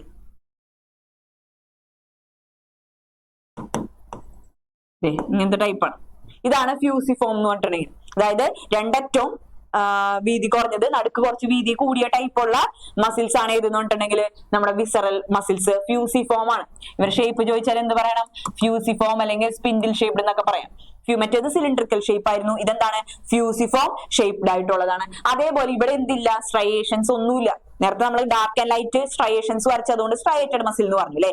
ഇവിടെ സ്ട്രയേഷൻസ് ഒന്നും ഇല്ലാത്തത് കൊണ്ട് ഇതിനെ എന്തെന്ന് വിളിക്കാം? സ്മൂത്ത് മസിൽ എന്ന് വിളിക്കാം. സ്ട്രയേഷൻസ് ഇല്ലാത്തതുകൊണ്ട് അതിനെ എന്തെന്ന് വിളിക്കും? സ്മൂത്ത് മസിൽസ് അല്ലെങ്കിൽ നോൺ സ്ട്രയേറ്റഡ് മസിൽ എന്നാണ് പറയുന്നത്. അടുത്ത നോക്കിയേ, ദേ ആർ ഇൻവോളണ്ടറി മസിൽസ്. നേരത്തെ അത് കൈയും കാലും അസ്ഥിയോട് ജോയിൻ ചെയ്തിട്ടുള്ള അതുകൊണ്ട് നമ്മൾ വോളണ്ടറി മസിൽ എന്ന് വിളിച്ചു. പക്ഷെ ഇവിടെ എവിടെയാണ് കാണപ്പെടുന്നത്? റിപ്രൊഡക്റ്റീവ് ട്രാക്ടിന്റെയും അതേപോലെ തന്നെ എലിമെന്ററി കനാലിന്റെ ഒക്കെ നമ്മുടെ അവയവങ്ങളുടെ ഉൾഭിത്തിയിലാണ് കാണപ്പെടുന്നത് അല്ലെ. ആ അവയവങ്ങളുടെ മൂവ്മെന്റ് നമ്മൾ അറിയുന്നുണ്ടോ? നമുക്കത് കൺട്രോൾ ചെയ്യാൻ പറ്റുമോ? ഇല്ല. അത്തരത്തിലുള്ള മൂവ്മെന്റ് ആയതുകൊണ്ട് അതിനെ നമുക്ക് എന്തെന്ന് വിളിക്കാം? ഇൻവോളണ്ടറി മസിൽസ് എന്ന് പറയാം. എന്തെന്ന് പറയാം? ഇൻവോളണ്ടറി മസിൽസ് എന്ന് പറയുന്നു. അടുത്തത് ദേ അസിസ്റ്റ്. അപ്പൊ അതിന്റെ ഫംഗ്ഷൻ എന്താണ്? They assist in the transportation of food through the digestive tract and gametes through the genital tract. അവരെന്ത് ചെയ്യും? അലിമെന്ററി കനാലാണെന്നുണ്ടെങ്കിൽ അതിന്റെ ഉള്ളിൽ കൂടെ നമ്മുടെ ഈ ട്രാക്കിൽ കൂടെ ഒക്കെ എന്ത് ചെയ്യുന്നുണ്ട്? ഈസോഫാഗസ് സ്റ്റൊമക്കിൽ കൂടെ ഒക്കെ എന്ത് ചെയ്യുന്നുണ്ട്? ഫുഡ് മൂവ് ചെയ്യാനായിട്ട് സഹായിക്കുന്ന മസിൽസ് ആണ്. അതേപോലെ റിപ്രൊഡക്റ്റീവ് ട്രാക്റ്റിലൊക്കെ ആണെന്നുണ്ടെങ്കിൽ ഗ്യാമേറ്റ്സുകൾ, ഓവും സ്പേംസ് ഒക്കെ മൂവ് ചെയ്യാനായിട്ടൊക്കെ സഹായിക്കുന്നു. ഇതാണ് അപ്പൊ വിസറൽ മസിൽസ്. ഇമ്പോർട്ടന്റ് ആണ് കേട്ടോ വിസറൽ മസിൽസ്. ഇനി അടുത്തത് കഴിഞ്ഞ ഇല്ല, 3 ഉണ്ടല്ലേ? 3 ക്ലാസിഫൈ ചെയ്തിട്ടുള്ളത്. സ്കെൽറ്റല്, വിസറല്, പിന്നെ ഒരെണ്ണമുണ്ടല്ല കാർഡിയാക്ക്. ഏതാണ് നോക്കാം. ഇനി എന്താണ് കാർഡിയാക്ക് നോക്കാം. Cardiac muscles are the muscles of heart. ആ പേരിന്ന് തന്നെ കിട്ടണം നിങ്ങൾക്ക്. എന്താണ്? വേറെ എവിടെയെങ്കിലും നമ്മൾ പറയുമോ? കാർഡിയാക് എന്ന് പറയുമ്പോൾ തന്നെ നമുക്ക് എന്തോ ഓർമ്മ വരും? നമ്മുടെ ഹാർട്ടാണ് അല്ലെ. അപ്പൊ ഹാർട്ടിന്റെ മസിൽസിനെ വിളിക്കുന്ന പേരാണ് എന്ത്? കാർഡിയാക്. വേറെ എവിടെയും കാണൂല, ഇത് ഹാർട്ടിൽ മാത്രം കാണപ്പെടുന്നതാണ്. Based on appearance cardiac muscles are striated. ഇവരും ആരെ പോലെ തന്നെയാണ്? നമ്മുടെ സ്കെൽറ്റൽ മസിൽസിന്റെ പോലെ തന്നെയാണ്, സ്ട്രയേറ്റഡ് ആണ്. സിലിണ്ട്രിക്കൽ ആണ്. പിന്നെ എന്തും കൂടി ഉണ്ടാവും അവർക്ക്? അവർക്ക് ഇങ്ങനെ സ്ട്രയേഷൻസ് ഉണ്ടാകും. ഇങ്ങനെ ഡാർക്കും ലൈറ്റ് ആയിട്ടുള്ള ഇങ്ങനെ വരകൾ ഉണ്ടാകും, സ്ട്രയേഷൻസ് ഉണ്ടാവും. പിന്നെ അവരെ പ്രത്യേകത എന്ന് പറഞ്ഞിട്ടുണ്ടെങ്കിൽ ഇവരെന്താണ്? ഇവര് ബ്രാഞ്ചഡ് മസിൽസ് ആണ്. അതായത് ഇങ്ങനെ കണക്ഷൻസ് ഉണ്ടാവും. ഒരു മസിലും മറ്റേ മസിലും കൂടെ തമ്മിൽ എന്താണ്? കണക്ഷൻസ് ഉണ്ടാവും. ഇങ്ങനെ ബ്രാഞ്ചഡ് ആയിട്ടുള്ള മസിൽസ് ആണ്. അപ്പൊ സ്ട്രയേറ്റഡ് മസിൽ ആണ്. പിന്നെ ഇവരെന്താണ്? ബ്രാഞ്ചഡ് മസിൽസ് ആണ്. പിന്നെ ഇവരെ ഷേപ്പ് ചോദിച്ചാൽ എന്ത് തന്നെ പറയണം? സിലിണ്ട്രിക്കൽ തന്നെയാണ്.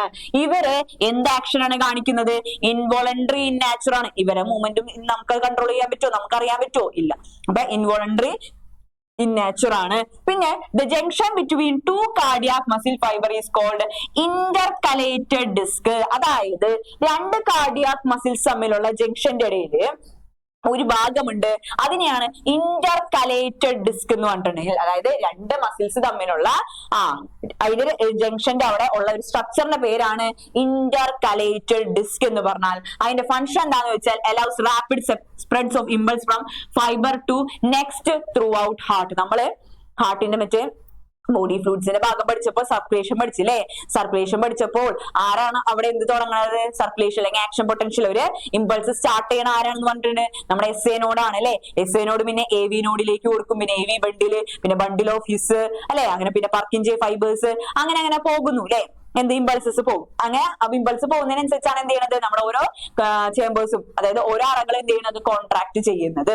അപ്പൊ ഈ ഇമ്പൾസസിനെ സ്പ്രെഡ് ചെയ്യാൻ സഹായിക്കുക എന്നുള്ളതാണ് ആരുടെ ഫംഗ്ഷൻ എന്ന് പറഞ്ഞിട്ടുണ്ടെങ്കിൽ ഇന്റർകലേറ്റഡ് ഡിസ്കിന്റെ ഫംഗ്ഷൻ. അത്രേ ഉള്ളൂ, സിമ്പിൾ ആണ്. അപ്പൊ 2 മസിൽസ് ചേർന്നത്, ഏത് മസിൽസ്? കാർഡിയാക് മസിൽസ് ചേർന്ന ജംഗ്ഷനിൽ ഉള്ള സ്ട്രക്ചറിന്റെ പേരെന്താണ്? ഇന്റർകലേറ്റഡ് ഡിസ്ക് എന്നാണ്. അവരെന്തിനു സഹായിക്കുന്നുണ്ട്? ഈ പറഞ്ഞ ഇമ്പൾസസിനെ സ്പ്രെഡ് ചെയ്യാനായിട്ട്, ഓരോ മസിൽസിലേക്കും കൊടുക്കാനായിട്ട് എന്ത് ഈ പറഞ്ഞ ഇന്റർകലേറ്റഡ് ഡിസ്ക് സഹായിക്കുന്നുണ്ട്. അപ്പൊ ഇത്രയുമാണ് എന്തെന്ന് പറഞ്ഞിട്ടുണ്ടെങ്കിൽ നമ്മുടെ 3 ടൈപ്പിലുള്ള മസിൽസ് ഇമ്പോർട്ടന്റ് ആണ്, പഠിച്ചിരിക്കണം. ഓക്കെ. അടുത്തതാണ് നമ്മുടെ സ്ട്രക്ചർ ഓഫ് സ്കെൽറ്റൽ മസിൽ. ഇന്ന് നമ്മൾ പഠിക്കാൻ പോകുന്നത് നമ്മുടെ സ്കെൽറ്റൽ മസിൽസിന്റെ സ്ട്രക്ചർ ആണ്. സ്ട്രക്ചർ നോക്കാം. നമ്മുടെ സ്കെൽറ്റൽ മസിൽസിന്റെ സ്ട്രക്ചർ സാധാരണ ഇത് നമ്മുടെ മസിൽ, ഇവിടത്തെ മസിൽ, ഈ ബൈസെപ്സിന്റെ ഒക്കെ മസിലൊക്കെ നോക്കണം നമ്മൾ കേട്ടാ. ഇവിടുത്തെ മസിലൊക്കെ മുറിച്ചെടുക്കുക വിചാരിക്കാം. മുറിച്ചെടുത്തു കഴിഞ്ഞാൽ നമുക്ക് എന്ത് കാണാൻ പറ്റും എന്ന് വെച്ചാല് ഇവിടെ കുറെ ബണ്ടിൽസ് കാണാൻ പറ്റും. കാണുന്നുണ്ടാ? ഇല്ല അല്ലെ. ഇവിടെ കുറെ എന്ത് ചെയ്യാതെ ഇങ്ങനെ ബണ്ടിൽസ്, കുറെ ബണ്ടിൽസ് കാണാനായിട്ട് പറ്റും.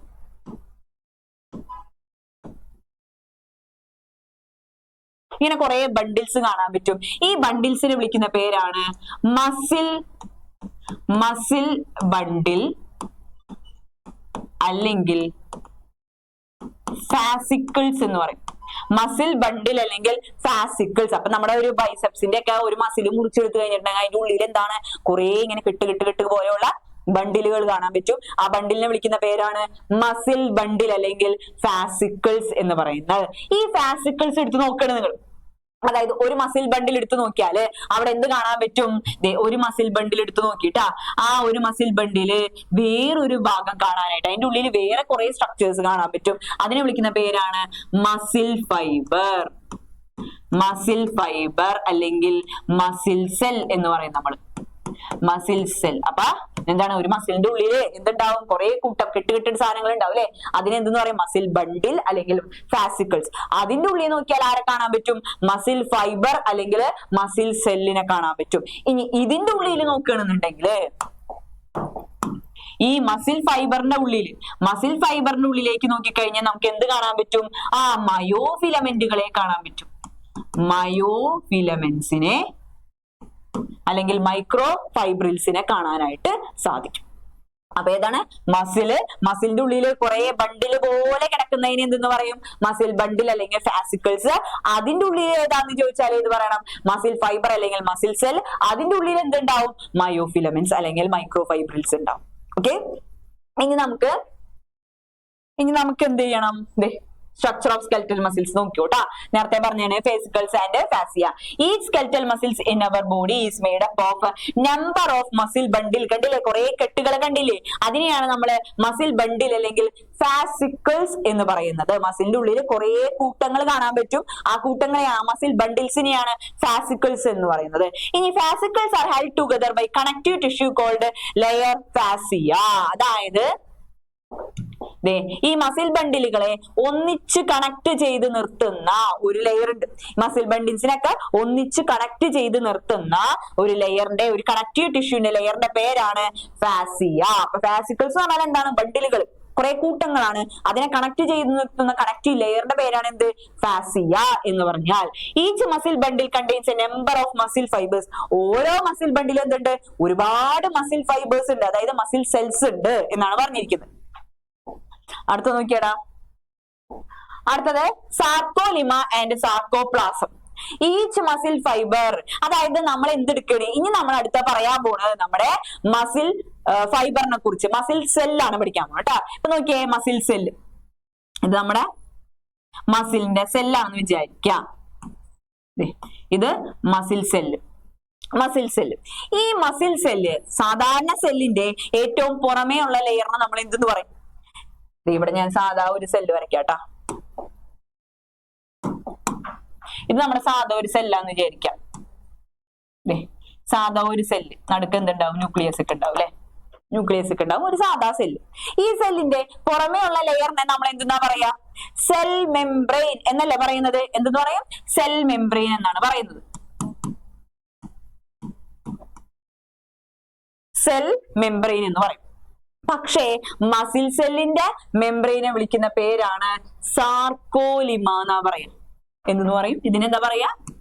സാർക്കോലിമ. ഒന്നുമില്ല മക്കളെ, സിമ്പിൾ ആണ്. സാർക്കോ കൂട്ടിച്ചേർക്കാം, അത്രേ ഉള്ളൂ. എന്താണ്? അവിടെ സെൽ മെംബ്രെയിൻ ആണെന്നുണ്ടെങ്കിൽ നമ്മുടെ മസിൽ സെല്ലിന്റെ മെംബ്രെയിന്റെ പേരെന്താ? സാർക്കോലിമ എന്ന് പറയും. എന്താണ്? സാർക്കോലിമ. ഇനി ഇതില് ഉള്ളിലുള്ള ഭാഗത്തിന് എന്താ പറയാ? സാധാ സെല്ലിന്റെ ഉള്ളിലുള്ള ഭാഗത്തിന് നമ്മൾ എന്താ പറയാ? പ്രോട്ടോപ്ലാസം എന്ന് പറയും അല്ലെ? എന്തെന്ന് പറയും? പ്രോട്ടോപ്ലാസം എന്ന് പറയും. പ്രോട്ടോപ്ലാസം. പക്ഷേ മസിൽ സെല്ലിന്റെ ഉള്ളിലുള്ള ഭാഗത്തിനെ നമ്മൾ വിളിക്കുന്ന പേരാണ് സാർക്കോപ്ലാസം. ഒന്നുമില്ല, സിമ്പിൾ ആണ്. സാർക്കോ ഒന്ന് കൂട്ടിച്ചേർത്താൽ മതി. സാർക്കോപ്ലാസം. പുറമേ ഉള്ള ലെയറിനെ എന്തെന്ന് പറയും? സാർക്കോലെമ എന്ന് പറയും. ഉള്ളിലുള്ള ഭാഗത്തിന് എന്തെന്ന് പറയും? സാർക്കോപ്ലാസം എന്ന് പറയും. ഇനി അതിനുള്ളിൽ എന്തുണ്ടാവും? നമ്മുടെ സാധാരണ ഇതിന്റെ ഉള്ളിൽ എന്തുണ്ടാവും? മൈറ്റോകോൺട്രിയ ഒക്കെ ഉണ്ടാവാറുണ്ട് അല്ലെ? മൈറ്റോകോൺട്രിയ ഒക്കെ ഉണ്ടാവും. ഇങ്ങനെ ഇതിലുള്ളതാണ് മൈറ്റോകോൺട്രിയ എന്ന് പറയുന്നത്. ഇവിടെയും എന്തുണ്ടാവും? മൈറ്റോകോൺട്രിയാസ് ഒക്കെ ഉണ്ടാവും. ഇവിടെയും എന്തുണ്ടാവും? ഇതേപോലെ മൈറ്റോകോൺട്രിയാസ് ഉണ്ടാവും. പക്ഷെ ഇവിടെ വിളിക്കുന്ന പേര് സാർക്കോസോം എന്നാണ്. സാർക്കോസോം എന്നാണ് ഇതിനെ പറയാം. എന്തെന്ന് പറയും? സാർക്കോസോം എന്ന് പറയും. ഇനി സാധാരണ നമ്മുടെ സെല്ലില് ഈ ഒരു സ്ട്രക്ചർ എന്തായിരിക്കും? എൻഡോപ്ലാസ്മിക് റെട്ടിക്കുലം എന്ന് കേട്ടിട്ടുണ്ടോ നിങ്ങൾ? ഇതാണ് എൻഡോപ്ലാസ്മിക് റെട്ടിക്കുലം എന്ന് പറയും. ഇവിടെയും അതേപോലെ ഒരു സ്ട്രക്ചർ ഉണ്ട്. ഇവിടെയും അതേപോലെ ഒരു സ്ട്രക്ചർ ഉണ്ട്. പക്ഷേ ഇതിനെ വിളിക്കുന്ന പേര് എൻഡോപ്ലാസ്മിക് റെട്ടിക്കുലം എന്നല്ല. എന്തായിരിക്കും? സാർക്കോ കൂട്ടിയാ മതിയല്ലേ? Sarcoplasmic reticulum. സാർക്കോപ്ലാസ്മിക് റെട്ടിക്കുലം എന്നാണ് ഇതിനെ വിളിക്കുന്നത്. ഇവരെ ഫംഗ്ഷൻ എന്താന്ന് ചോദിച്ചാൽ സ്റ്റോറേജ് ഓഫ് കാൽഷ്യം. ഫംഗ്ഷൻ എന്താന്ന് ചോദിച്ചാൽ എന്ത് പറയണം? Storage of calcium. കാൽഷ്യത്തിനെ സ്റ്റോർ ചെയ്ത് വെക്കുക എന്നുള്ളതാണ് ആരുടെ പണി? Sarcoplasmic reticulum. ഇതാണ് അപ്പൊ ഒരു മസിൽ സെൽ എന്ന് പറഞ്ഞിട്ടുണ്ടെങ്കിൽ. സാധാ സെല്ലിന്റെ പേരല്ലാട്ടോ ഇവിടെ പറയുന്നത്, വ്യത്യാസം ഉണ്ട്, അത്രേ ഉള്ളൂ ട്ടാ. എന്താണ്? ഏറ്റവും പുറമേ ഉള്ള ലെയറിനെ എന്തെന്ന് വിളിക്കും? സാർക്കോലിമ എന്ന് വിളിക്കും. സാർക്കോലിമ എന്ന് പറയും. ഇനി ഉള്ളിലുള്ള ഭാഗത്തുങ്ങളെ എന്തെന്ന് പറയും? സാർക്കോപ്ലാസം എന്ന് പറയും. അതിലുള്ള മൈറ്റോകോൺട്രിയനെ എന്തെന്ന് വിളിക്കും?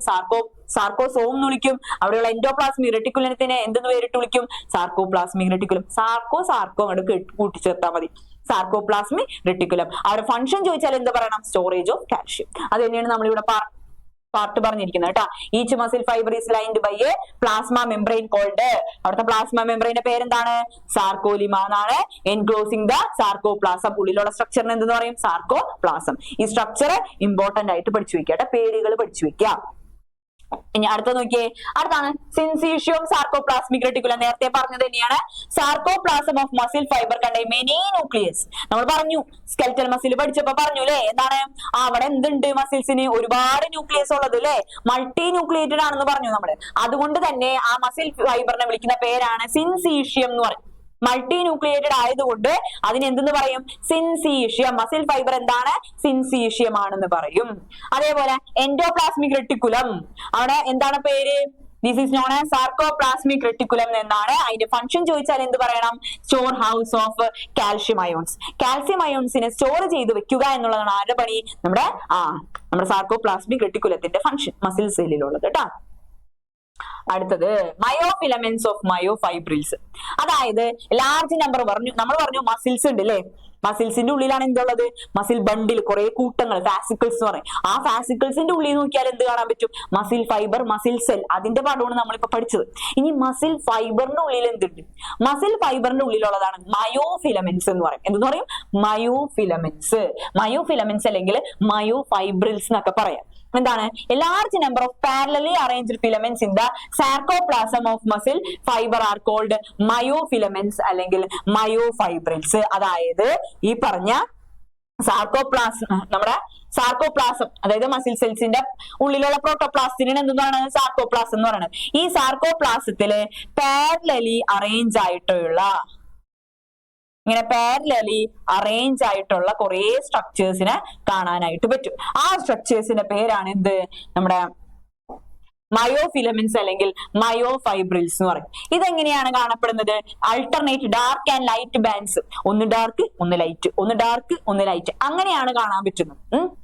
The striated appearance of myofibrils due to the distribution of pattern of two important proteins, actin and myosin. നമ്മൾ പറഞ്ഞു നമ്മുടെ സ്കെൽറ്റൽ മസിൽസ് ഒക്കെ എന്താണ്? സ്ട്രയേറ്റഡ് ആണെന്ന് പറഞ്ഞില്ലേ. ഈ ഡാർക്ക് ലൈറ്റ് ബാൻഡുകൾ വരുന്നത് കൊണ്ടാണ് അവിടെ സ്ട്രയേഷൻസ്, ഇങ്ങനെ വര പോലെ പാടുകൾ കാണപ്പെടുന്നു പറഞ്ഞു. അതിന് കാരണം രണ്ട് പ്രോട്ടീനുകളാണ്. അതിന്റെ പേരാണ് ആക്ടിനും മയോസിനും. മയോഫിലമെന്റ്സിലെ രണ്ട് പ്രോട്ടീൻസ് ആണ് ആക്ടിനും മയോസിനും. ഇവരുള്ളത് കൊണ്ടാണ് നമുക്ക് എങ്ങനെ തോന്നുന്നത്? സ്ട്രയേഷൻസ്, ബാൻഡുകളെ പോലെ കാണപ്പെടുന്നത്. ഓക്കെ, നോക്കിയേ, മയോഫിലമെന്റ്സിനെ ക്ലാസിഫൈ ചെയ്ത് തന്നിട്ടുണ്ട് ടീച്ചർ. നോക്കിയേ, മയോഫിലമെന്റ്സ് രണ്ട് ടൈപ്പ് ഉണ്ട്. ഒന്ന് തിൻ മയോഫിലമെന്റ്സ് ഉണ്ട്, ഒന്ന് തിക്ക് മയോഫിലമെന്റ്സ് ഉണ്ട്. തിൻ മയോഫിലമെന്റ്സിൽ ആരൊക്കെ വരുന്നുണ്ട്? Actin, troponin, ട്രോപ്പോമയോസിൻ. ആരൊക്കെയാണ് വരുന്നത്? Actin, troponin, ട്രോപ്പോമയോസിൻ. അപ്പൊ തിൻ മയോഫിലമെന്റിൽ ആരൊക്കെ വരുന്നുണ്ട്? Actin, troponin, ട്രോപ്പോമയോസിൻ. ഇത് മൂന്നും കൂടി ചേർന്നതാണ് എന്തെന്ന് പറഞ്ഞിട്ടുണ്ടെങ്കിൽ തിൻ മയോഫിലമെന്റ് എന്ന് പറഞ്ഞാൽ. ഇനി തിക്ക് മയോഫിലമെന്റിൽ ആര് മാത്രം വരുന്നുള്ളൂ? മയോസിൻ മാത്രമേ വരുന്നുള്ളൂ. ഈ മയോസിന്റെ മോണോമർ ഏതാന്ന് ചോദിച്ചാൽ മെറോമയോസിൻ. മെറോമയോസിൻ ആണ് എന്തെന്ന് പറഞ്ഞിട്ടുണ്ടെങ്കിൽ നമ്മുടെ മയോസിന്റെ മോണോമർ. എന്താണ് മോണോമർ എന്ന് പറഞ്ഞിട്ടുണ്ടെങ്കിൽ? മോണോമർ എന്ന് പറഞ്ഞാല് ഒരു സാധനം ഉപയോഗിച്ചിട്ട് ഒരു സാധനം ഉണ്ടാക്കാൻ ഉപയോഗിക്കുന്ന വസ്തുക്കളാണ് എന്തെന്ന് പറയുന്നത്? മോണോമർ. ഒരു എക്സാമ്പിൾ പറഞ്ഞാൽ ഒരു പ്രോട്ടീൻ എങ്ങനെയാണ് ഉണ്ടാവുന്നത്? പ്രോട്ടീൻ അമിനോ ആസിഡുകൾ കൂടി ചേർന്നിട്ടാണ് എന്തുണ്ടാവുന്നത്? പ്രോട്ടീൻ ഉണ്ടാവണം അല്ലെ. അപ്പൊ പ്രോട്ടീൻ ഉണ്ടാക്കാൻ ഉപയോഗിക്കുന്ന എന്താണ്? Amino acid. ആ ഉപയോഗിക്കുന്നവരെയാണ് എന്തെന്ന് പറയുന്നത്? നമ്മൾ മോണോമർ എന്ന് പറഞ്ഞിട്ടുണ്ടെങ്കിൽ ഈ പ്രോട്ടീൻ. അപ്പൊ അമിനോ ആസിഡിന്റെ പോളിമർ എന്ന് വെച്ചാൽ എന്തായിരിക്കും? ഈ പറഞ്ഞ മോണോമർ ഉപയോഗിച്ച് ഉണ്ടാക്കുന്ന വസ്തുവിനെയാണ് നമ്മൾ എന്തെന്ന് പറയുന്നത്? പോളിമർ എന്ന് പറയുന്നത്. അപ്പൊ പ്രോട്ടീന്റെ മോണോമർ ഏതാന്ന് വെച്ചാൽ ഏത് പറയണം? അമിനോ ആസിഡും. അമിനോ ആസിഡിന്റെ പോളിമർ ഏതാന്ന് വെച്ചാൽ ഏത് പറയണം? പ്രോട്ടീനുമാണ്. ഇപ്പൊ മനസ്സിലായില്ലേ? മോണോമറും പ്രോട്ടീൻ ഏതാന്ന്, മോണോമറും പോളിമറും ഏതാന്ന് മനസ്സിലായില്ലേ? അപ്പൊ മയോസിൻ ഉണ്ടാവണമെങ്കിൽ ആര് കൂടി ചേർന്നിട്ടാണ് മയോസിൻ ഉണ്ടാവുന്നത്? മോണോമർ ആയിട്ടുള്ള മെറോമയോസിൻ കൂടി ചേർന്നാൽ എന്തുണ്ടാവും? മയോസിൻ എന്ന് പറയുന്ന പ്രോട്ടീൻ ഉണ്ടാവും. അതേതാണ്? അത് തിക്ക് മയോഫിലമെന്റ് ആണ്. അപ്പൊ 2 മയോഫിലമെന്റ്സ് പഠിച്ചില്ലേ? ഇത് ഇമ്പോർട്ടന്റ് ആണ് കേട്ടാ. തിന്നും ടിക്കും. തിന്നിൽ ആരൊക്കെ വരുന്നുണ്ട്? Actin, troponin, ട്രോപ്പോമയോസിൻ. മറ്റേ തിക്കിൽ ആര് മാത്രമേ ഉള്ളൂ? മയോസിൻ എന്ന് പറയുന്ന പ്രോട്ടീൻ മാത്രമേ ഉള്ളൂ. പഠിച്ചല്ല? ഓക്കെ. അടുത്ത നമ്മുടെ സ്ട്രക്ചർ ഓഫ് ആക്റ്റിൻ ഫിലമെന്റ് ആണ്. ആക്റ്റിൻ ഫിലമെന്റ് ഏതിൽ വരുന്നതാണ്? നമ്മുടെ തിൻ മയോഫിലമെന്റിൽ വരുന്നതാണ്. 3 വരുന്നെന്ന് പറഞ്ഞില്ലേ? അതിന്റെ പടം നോക്കിയാൽ മനസ്സിലാവും. ഇത് ഇമ്പോർട്ടന്റ് ആണ്. ഇത് നമ്മുടെ ടെക്സ്റ്റ് ബുക്കിലുള്ള പടങ്ങളാണ് കേട്ടാ. നോക്കിയേ, ഈ പച്ച മുത്തുമാല പോലെ ഇരിക്കുന്നത് കണ്ടാ? പച്ച മുത്തുമാല പോലെ ഇരിക്കുന്നത് നമ്മുടെ ആക്റ്റിൻ ആണ്. ആക്റ്റിൻ ഇങ്ങനെ കൂടിച്ചേർന്നിട്ട് ഒരു ഫിലമെന്റ് പോലെ ഇരിക്കുന്നതാണ്. അതിനെ നമ്മൾ വിളിക്കുന്ന പേരാണ് എഫ് ആക്റ്റിൻ അല്ലെങ്കിൽ ഫിലമെന്റസ് ആക്റ്റിൻ എന്നാണ് പറയുന്നത്. ഈ പച്ച മുത്തുകൾ കേട്ടോ, മുത്തുമാല അങ്ങനെ പണച്ചിട്ട പോലെ തോന്നുന്നുണ്ട് അല്ലെ? അതിന് നമ്മൾ ഫിലമെന്റസ് ആക്റ്റിൻ എന്ന് പറയും. ഈ ഫിലമെന്റസ് ആക്റ്റിന്റെ മുകളിലൂടെ ഒരു കയറ് പോലെ പോയിരിക്കുന്ന ഒരു ഭാഗം കണ്ടാ കൂട്ടിച്ചേർത്ത് പിടിച്ചിരിക്കണത് കയറ് പോലെ ഒരു ഭാഗം കണ്ടാ നിങ്ങള്? അതിനെ വിളിക്കുന്ന പേരാണ് ട്രോപ്പോമയോസിൻ. ഏതാണ്? ട്രോപ്പോമയോസിൻ ആണ്. ഇനി റെഗുലർ ഇന്റർവെൽസിൽ ഒരു 3 സബ് യൂണിറ്റ്സ് പോലെ ഇരിക്കുന്നു കണ്ടാ? 3 സബ് യൂണിറ്റ്സ് പോലെ റെഗുലർ ഇന്റർവെൽസിൽ ഇരിക്കുന്ന ഭാഗം കണ്ട? ഇതാണ് ട്രോപ്പോണിൻ. 3 പ്രോട്ടീൻസ്. അപ്പൊ തിൻ മയോഫിലിന്റെ സ്ട്രക്ചർ ആണ് ഈ കാണിച്ചിരിക്കുന്നത്. ഇത് 3ഉം കൂടെ കൂടി ചേർന്നാലാണ് എന്തിന്റെ സ്ട്രക്ചർ ആവുള്ളൂ? തിൻ മയോഫിലമെന്റ് ആവുള്ളൂ. ഏതൊക്കെയാണ് അപ്പൊ? ട്രോപ്പോ, അതേതാണ് എഫ് ആക്റ്റിൻ വരും അല്ലെ? ആ പച്ചമുത്ത് പോലുള്ളത് ഏതാണ്? എഫ് ആക്റ്റിൻ ആണ്. അതിന് മുകളിൽ ഒരു കയറ് പോലെ പോയിരിക്കുന്നത് ഇതാണ് ട്രോപ്പോമയോസിൻ. അതിന് റെഗുലർ ഇന്റർവെൽസിൽ 3 സബ് യൂണിറ്റ്സ് പോലെ കാണപ്പെടുന്ന ഏതാണ്? ട്രോപ്പോണിൻ. ഇതാണ് എന്തിന്റെ സ്ട്രക്ചർ എന്ന് പറഞ്ഞാൽ? തിൻ മയോഫിലമെന്റിന്റെ സ്ട്രക്ചർ. അത് തന്നെയാണ് ടീച്ചർ ഇവിടെ എന്ത് കൊടുത്തിട്ടുള്ളത്? നോട്ടായിട്ട് കൊടുത്തിട്ടുള്ളത് കേട്ടാ. ഇത് വായിച്ച് എഴുതിയെടുക്കാം കേട്ടാ. നമ്മുടെ പ്രിന്റിൽ ഉണ്ടാവും അല്ലെങ്കിൽ. ഇനി അടുത്ത നോക്കിയേ, സ്ട്രക്ചർ ഓഫ് മയോസിൻ ഫിലമെന്റ്. നമ്മള് എന്തിന്റെ സ്ട്രക്ചർ ആണ് പറഞ്ഞത്? ആക്റ്റിൻ, അതായത് തിൻ ഫിലമെന്റിന്റെയാണ് പഠിച്ചിട്ടുള്ളത്. തിൻ ഫിലമെന്റിനെ പറഞ്ഞ് ഇനി എന്ത് ചെയ്യണം? തിക്കിന്റെ പഠിക്കണം. തിക്കിന്റെ പഠിക്കണം എന്നുണ്ടെങ്കിൽ ഈ ഒരു സ്ട്രക്ചർ നോക്കിയേ, ഒരു പാമ്പ് പോലെ ഇരിക്കുന്ന സ്ട്രക്ചർ കണ്ടില്ലേ? ഇതാണ് എന്തെന്ന് പറഞ്ഞിട്ടുണ്ടെങ്കിൽ നമ്മുടെ തിക്ക് മയോസിൻ. അതായത് മെറോമയോസിന്റെ സ്ട്രക്ചർ ആണ് ഈ കാണിച്ചിരിക്കുന്നത്. മെറോൺ മയോസിൻ കൂടി ചേർന്നിട്ടാണ് എന്തുണ്ടാവുന്നത്? നമ്മുടെ മയോസിൻ ഉണ്ടായിട്ടുള്ളത്. ഈ മെറോമയോസിൻ നോക്കിയാടാ, ഇവിടെ ഒരു പാമ്പ് പോലെ ഒരു സ്ട്രക്ചർ ആയിരിക്കുള്ളൂ കേട്ടാ.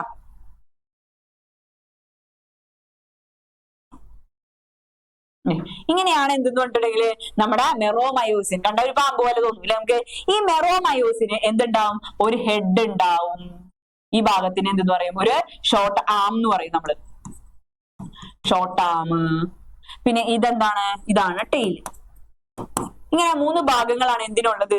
മെറോമയോസിനുള്ളത്, അതായത് മയോസിനുള്ളത്. ഈ മയോസിനില് വേറൊരു ഭാഗമുണ്ട്. ഈ മയോസിന്റെ തലയില് 2 സൈറ്റുകളുണ്ട്. ഒന്നാമത്തെ സൈറ്റ് എന്ന് പറഞ്ഞിട്ടുണ്ടെങ്കിൽ ആക്റ്റിൻ ബൈൻഡിങ് സൈറ്റ് ആണ്. ആക്റ്റിന് വന്നിരിക്കാനായിട്ടുള്ള ആക്റ്റിൻ എന്ന് പറയുമ്പോൾ ഏതായിരിക്കും? ഈ കാണുന്നത് കേട്ടാ, ഈ സ്ട്രക്ചർ, ഈ പച്ചമുത്ത് പോലെയുള്ള സ്ട്രക്ചർ ഇതിങ്ങനെ ഇരിക്കും കിടക്ക ഇവിടെ.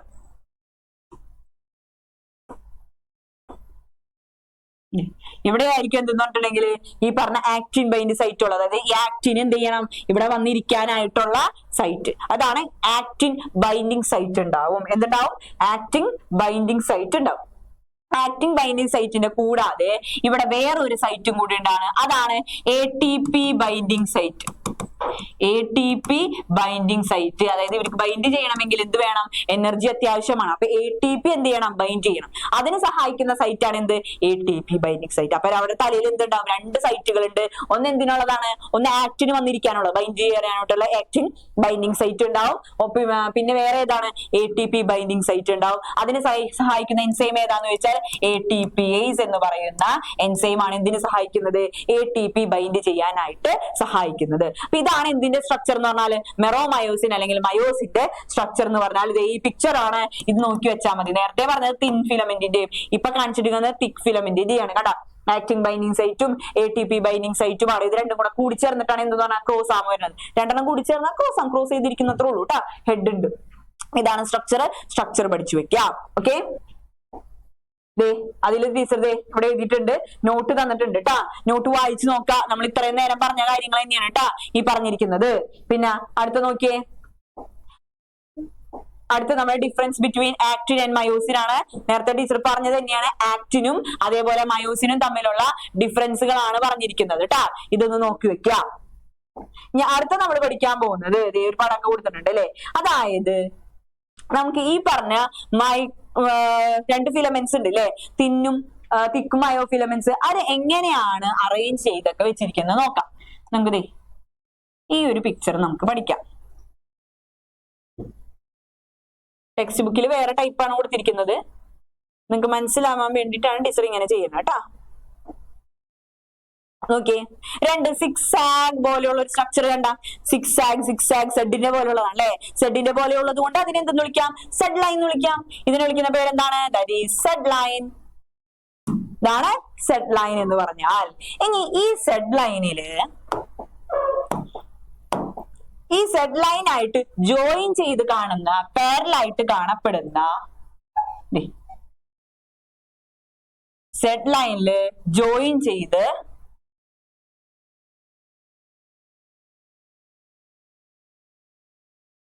നീളം കൂടിയതില്ലേ, ഇങ്ങനെ പാരലായിട്ട്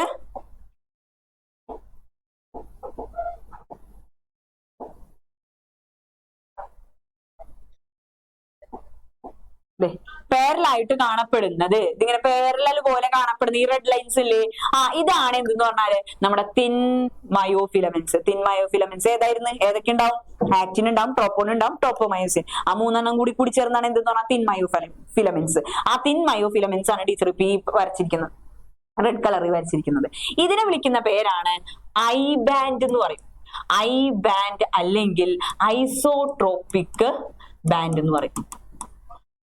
അത് ലൈറ്റ് ബാൻഡാണ്. ലൈറ്റ് ആയിട്ടുള്ള ഒരു ബാൻഡാണ് ഇത് ഐ ബാൻഡ് അല്ലെങ്കിൽ ഐസോട്രോപിക് ബാൻഡ് എന്ന് പറഞ്ഞാല്. ഇനി അതിന്റെ നടുക്കായിട്ട്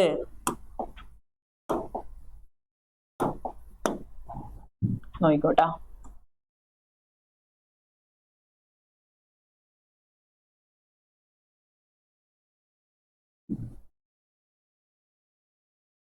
അതിന്റെ നടുക്കായിട്ട് എന്ത് കാണപ്പെടും?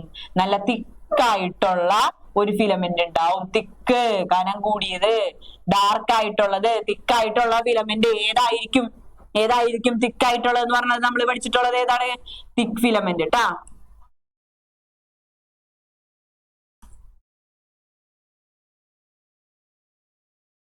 നല്ല തിക്കായിട്ടുള്ള ഫിലമെന്റ് അവിടെ ഉണ്ടാവും.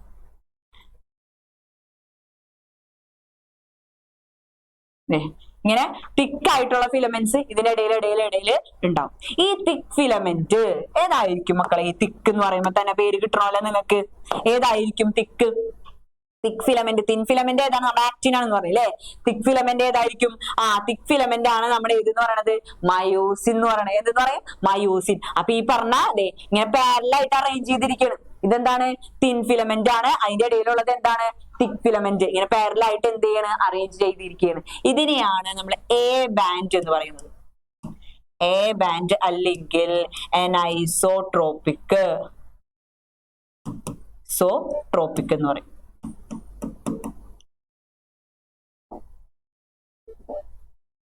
എ ബാൻഡ് അല്ലെങ്കിൽ അനൈസോട്രോപിക്. നോക്കിയേ, ദീപ ഡൂണ് ടീച്ചർ വരച്ചിരിക്കുന്നത് കേട്ടാ.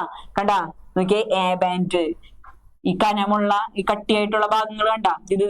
ഇതാണ് എന്തെന്ന് പറഞ്ഞാല് എ ബാൻഡ് എന്ന് പറഞ്ഞാല്. ഇവിടെ നോക്കിയ സെഡ് ലൈൻ ഇവിടെ ഒരു വടി പോലെയാണ് കാണിച്ചിരിക്കുന്നത്. നമ്മൾ സിക്സാഗ് കാണിച്ചു, അവരതിനെ എന്ത് ചെയ്തു? ഒരു റോഡ് ഷേപ്പിൽ കാണിച്ചു. അത്ര ഉള്ളൂ വ്യത്യാസം കേട്ടാ. Z line. ഇനി അടുത്ത നോക്കിയടാ. അടുത്തത് ഈ ഒരു ഭാഗം ഇവിടെ നോക്കി കഴിഞ്ഞിട്ടുണ്ടെങ്കിൽ നമുക്ക് എന്താ കിട്ടും? തിൻ ഫിലമെന്റും ഉണ്ട്, അതേപോലെ തിക്ക് ഫിലമെന്റിന്റെ ഭാഗവും കൂടി ഉണ്ട് ഇല്ലേ. ഇതല്ലാത്ത ഭാഗം ഇത്രയേട്ടാ. ഇത്രയും ഭാഗം ഇവിടെ നോക്കിയേ. ഇവിടെ നോക്ക് നിങ്ങള്. ഇവിടെ തിൻ ഫിലമെന്റ് വരുന്നുണ്ടാ? തിൻ ഫിലമെന്റ് വരുന്നുണ്ടാ? ഇല്ല. വെറും എന്തു മാത്രമേ ഉള്ളൂ? നമ്മുടെ എ ബാൻഡ് മാത്രമേ ഉള്ളൂ, തിക് ഫിലമെന്റ് മാത്രമേ ഉള്ളൂ. തിക് ഫിലമെന്റ് മാത്രമേ ഉള്ളൂ. ഇത് ഇവിടേക്കില്ല. കണ്ടാ, ഇവിടേക്ക് എന്താണ്? ഇവിടെ ആരും കൂടി ഉണ്ട്. ഇങ്ങനെ എടുക്കണമെന്നുണ്ടെങ്കിൽ, ഇത്രയും ഭാഗം എടുക്കണമെന്നുണ്ടെങ്കിൽ ഇവിടെ ആരും കൂടെ വരും? നമ്മുടെ തിൻ ഫിലമെന്റ് വരും, ഇങ്ങനെ എടുക്കണമെന്നുണ്ടെങ്കിൽ. പക്ഷെ ഇത്രയും ഭാഗം നോക്കിയേ, ഇത്രയും ഭാഗത്തിൽ തിൻ ഫിലമെന്റ് വരുന്നുണ്ടാ? ഇല്ല. ആ ഭാഗത്തിന് നമ്മൾ വിളിക്കുന്ന പേരാണ് എച്ച് സോൺ എന്ന് പറയും. എന്തെന്ന് പറയും? H zone. അപ്പൊ ഓരോ ഭാഗങ്ങൾ പിടിച്ചാൽ മതി കേട്ടാ. ഇതെന്താണ്? സിക്സ് ആഗ് ഉള്ളത് എന്താണ്? Z line. അതുമൊക്കെ അറ്റാച്ച് ചെയ്തിരിക്കുന്ന ഏതാണ്? അത് നമ്മുടെ തിൻ മയോഫിലമെന്റ്. അതിങ്ങനെ പാരലായിട്ട് വന്നുകൊണ്ടിരിക്കുന്നുണ്ട്. അതിന് പാരലായിട്ട് കാണപ്പെടുന്ന തിക്ക് ഫിലമെന്റ് ഏതാണ്? അത് മയോസിൻ ആണ്. അതിന്റെ പേരെന്താണ്? അതിന്റെ പേര് എ ബാൻഡ് അല്ലെങ്കിൽ അനൈസോട്രോപിക് ബാൻഡ് എന്ന് പറയും. ആ അനൈസോട്രോപിക് ബാൻഡില് തിൻ ഫിലമെന്റ് അല്ലാതെ കാണപ്പെടുന്ന ഭാഗത്തിനെ എച്ച് സോൺ എന്ന് പറയും. ടെക്സ്റ്റ് ബുക്കിൽ പിക്ചർ ഇതാണ് കേട്ടാ, എച്ച് സോൺ. കണ്ടാ, ഇത് നോക്കി വെക്കാം. ഇതാണ് ആ കാണിച്ചിരിക്കുന്നത് എച്ച് സോൺ. കണ്ടാ, ഈ ഫിലമെന്റ് കൂടാതെ കുറച്ച് ഭാഗങ്ങൾ കണ്ടില്ലേ? ഇതാണ് എന്തെന്ന് പറഞ്ഞാല് എച്ച് സോൺ എന്ന് പറഞ്ഞാൽ. ഇതിവിടെ കൊടുത്തിട്ടുണ്ട് കേട്ടാ. ഇവിടെ നോട്ട് എവിടെ?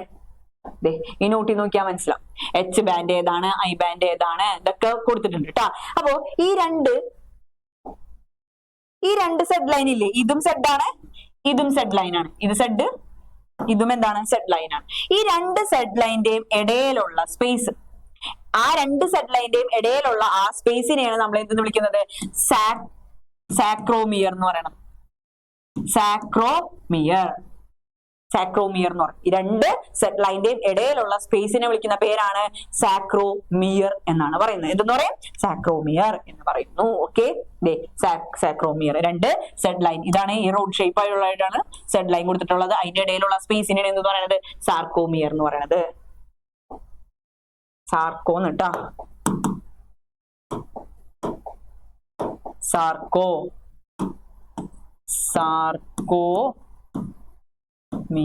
സാർക്കോമിയർ എന്ന് പറയുന്നത്. ഓക്കെ, അതാണ് സ്ട്രക്ചർ. അതാണ് ഇവിടെ ഡെഫിനിഷൻ കൊടുത്തിരിക്കുന്നത് കേട്ടെ. സാർക്കോമിയർ ഒക്കെ പറഞ്ഞിട്ടുണ്ട്. The A and I bands are arranged alternately throughout the length of the myofibrils and a portion of the myofibril between two successive lines. ഓർത്ത് വെക്കാട്ടാ, രണ്ട് സെഡ് ലൈന്റെയും ഇടയിലുള്ള ഭാഗത്തിനെയാണ് എന്തെന്ന് പറയുന്നത്? സാർക്കോമിയർ എന്ന് പറഞ്ഞിട്ടുണ്ടെങ്കിൽ അതാണ് എന്തെന്ന് പറഞ്ഞാൽ ഫങ്ഷണൽ യൂണിറ്റ് ഓഫ് കോൺട്രാക്ഷൻ സഹായിക്കുന്ന ഫങ്ഷണൽ യൂണിറ്റ്, മസിലിന്റെ കോൺട്രാക്ഷൻ സഹായിക്കുന്ന ഫങ്ഷണൽ യൂണിറ്റ് ഏതാന്ന് ചോദിച്ചാൽ ഏത് പറയണം? സാർക്കോമിയർ ആണ്. കോൺട്രാക്ടൈൽ പ്രോട്ടീൻസ് ഏതൊക്കെയെന്ന് ചോദിച്ചാൽ ഏത് പറയണം? മയോസിനും ആക്ടിനും. കോൺട്രാക്ഷന് സഹായിക്കുന്ന പ്രോട്ടീൻസ് ചോദിച്ചാൽ ഏത് പറയണം? മയോസിനും ആക്ടിനും. കോൺട്രാക്ഷൻ സഹായിക്കുന്ന ഫങ്ഷണൽ യൂണിറ്റ് ഏതാന്ന് ചോദിച്ചാൽ ഏത് പറയണം? സാർക്കോമിയർ ആണ്. രണ്ട് സെഡ് ലൈനിന്റെ ഇടയിലുള്ള സ്പേസിനെയാണ് എന്തെന്ന് പറയുന്നത്? സാർക്കോമിയർ എന്ന് പറയണം. ഇത്രയും കിട്ടുമല്ലോ. ഓക്കെ, അടുത്തത് നോക്കിയത് എച്ച് സോൺ ഒക്കെയാണ് നമ്മൾ നേരത്തെ പറഞ്ഞ ഭാഗങ്ങൾ കേട്ടോ. എച്ച് സോൺ അതായത് ഓവർലാപ്പിംഗ് അല്ലാത്ത മയോഫിലമെന്റ് ഓവർലാപ്പ് ചെയ്യാത്ത നമ്മുടെ തിക്ക് മയോഫിലമെന്റിന്റെ ഭാഗമാണ് ഇതെന്ന് പറഞ്ഞാല് എച്ച് സോൺ എന്ന് പറഞ്ഞാല്. അടുത്ത നോക്കിയേ, മെക്കാനിസം ഓഫ് മസിൽ കോൺട്രാക്ഷൻ. ഇന്ന് നമ്മൾ പറയാൻ പോകുന്നത് ഈ സാർക്കോമിയറിന്റെ ഫംഗ്ഷൻ അല്ലെങ്കിൽ എന്താണ് അവിടെ നടക്കുന്നത്, മസിൽ കോൺട്രാക്ഷൻ എങ്ങനെ നടക്കുന്നു എന്ന് നമ്മൾ എന്ത് ചെയ്യണം? എഴുതണം, പഠിക്കണം. നോക്കിട്ടാ, ആദ്യം നമുക്ക് മസിൽ കോൺട്രാക്ഷൻ ചെയ്യാനായിട്ട് ആര് മെസ്സേജ് തരണം എന്ന് പറഞ്ഞിട്ട് നമ്മുടെ സെൻട്രൽ നെർവസ് സിസ്റ്റം അല്ലെ. സെൻട്രൽ നെർവസ് സിസ്റ്റം എന്ത് ചെയ്യണം? സെൻട്രൽ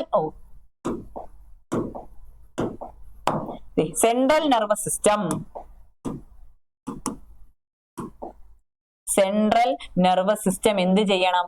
മെസ്സേജ് തരണം. നമുക്ക് മെസ്സേജ് തരണം വേണ്ടേ? എന്നാലല്ലേ നമുക്ക് എന്തെങ്കിലും കോൺട്രാക്ഷൻ നടത്താൻ സഹായിക്കുള്ളൂ. അല്ലാണ്ട് മസിൽ സ്വന്തമായിട്ട് കോൺട്രാക്ട് ചെയ്യാൻ പറ്റുമോ? ഇല്ല. അവിടുന്ന് മെസ്സേജ് വന്നാലേ നമുക്ക് എന്ത് ചെയ്യുള്ളൂ? കോൺട്രാക്ഷൻ നടക്കുള്ളൂ. അപ്പൊ ഈ സെൻട്രൽ നെർവസ് സിസ്റ്റം കൊണ്ടുവരുന്നത് ആരാണ്? ഈ പറഞ്ഞ മെസ്സേജ് കൊണ്ടുവരുന്നത് ഏത് ന്യൂറോൺ ആണ്? നമ്മൾ ചെറിയ ക്ലാസ്സിൽ പഠിക്കുന്നുണ്ട് അല്ലേ? ഏതാണ്? രണ്ട് ന്യൂറോൺസ് ഉണ്ട്, ഒന്ന് സെൻസറി ന്യൂറോണും ഒന്ന് മോട്ടോർ ന്യൂറോണും. കൊണ്ടുപോകുന്ന സെൻട്രൽ നെർവസ് സിസ്റ്റത്തിലേക്ക് മെസ്സേജ് കൊണ്ടുപോകുന്നവരെ സെൻസറി ന്യൂറോണും അവിടെ നിന്ന് തിരിച്ചു കൊണ്ടുവരുന്നവരെ നമ്മൾ എന്തെന്ന് വിളിക്കും? ദാറ്റ് ഈസ് മോട്ടോർ ന്യൂറോൺ എന്ന് വിളിക്കും. അപ്പൊ മോട്ടോർ ന്യൂറോൺ എന്ത് ചെയ്യാണ്? മോട്ടോർ ന്യൂറോൺ മെസ്സേജ് കൊണ്ടുവന്നു. മോട്ടോർ ന്യൂറോൺ എന്ത് ചെയ്യാണ്? മെസ്സേജ് കൊണ്ടുവരികയാണ് മോട്ടോർ ന്യൂറോൺ. ഈ മോട്ടോർ ന്യൂറോണിൽ നിന്ന് പുറത്തേക്ക് വരുന്നത് ആരായിരിക്കും? ന്യൂറോണിന്റെ സ്ട്രക്ചർ ഓർമ്മയുണ്ടാ? ലാസ്റ്റ് എന്താണ്? Synaptic knob. സിനാപ്റ്റിക് നോബിൽ നിന്ന് പുറത്തേക്ക് വരുന്നത് എന്താണ്? കെമിക്കൽസിന്റെ പേരെന്താണ്? ന്യൂറോ ട്രാൻസ്മിറ്റർ എന്നാണ്. അപ്പൊ ഈ മോട്ടോർ ന്യൂറോൺ എന്ത് ചെയ്യും? എന്തിനെ പുറത്തേക്ക് വിടും? ന്യൂറോ ട്രാൻസ്മിറ്റേഴ്സിനെ പുറത്തേക്ക് വിടും. Neuro transmitters. ന്യൂറോ ട്രാൻസ്മിറ്റേഴ്സിനെ ഇവിടെ എക്സാമ്പിൾ നിങ്ങൾ പഠിക്കണം. എക്സാമ്പിൾ ആണ് അസറ്റൈൽ കോളൈൻ. കേട്ടിട്ടുണ്ടാവും അല്ലെ?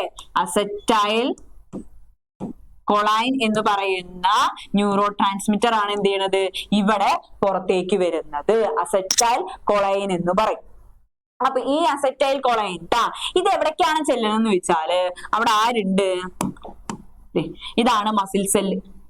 നമ്മുടെ മസിൽ സെല്ലാണ് ഈ കാണുന്നത് ട്ടാ. മസിൽ സെല്ല് ഇത്രയും വലുത് വേണ്ട അല്ലെ, കുറയ്ക്ക എഴുതാനുണ്ട്. ഇത് നമ്മുടെ മസിൽ സെല്ല്. ഇതാണ് മസിൽ സെൽ.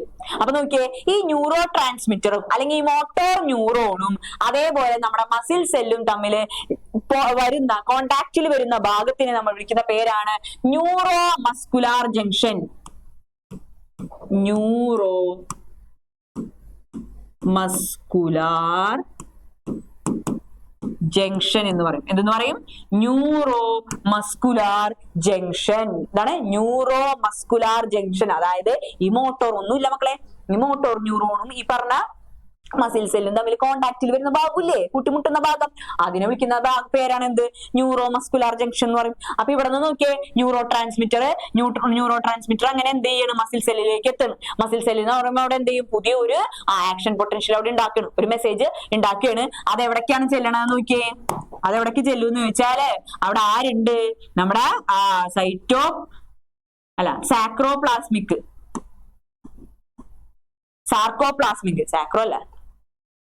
സാക്രോപ്ലാസ്മിക് എന്നാണ് ഞാൻ പറഞ്ഞത്. ഒരു മിനിറ്റ്, നമ്മൾ വരച്ചതല്ല, നമ്മളെവിടെ വരച്ചത്? സെൽ സ്ട്രക്ചർ പറഞ്ഞില്ലേ നമ്മള്?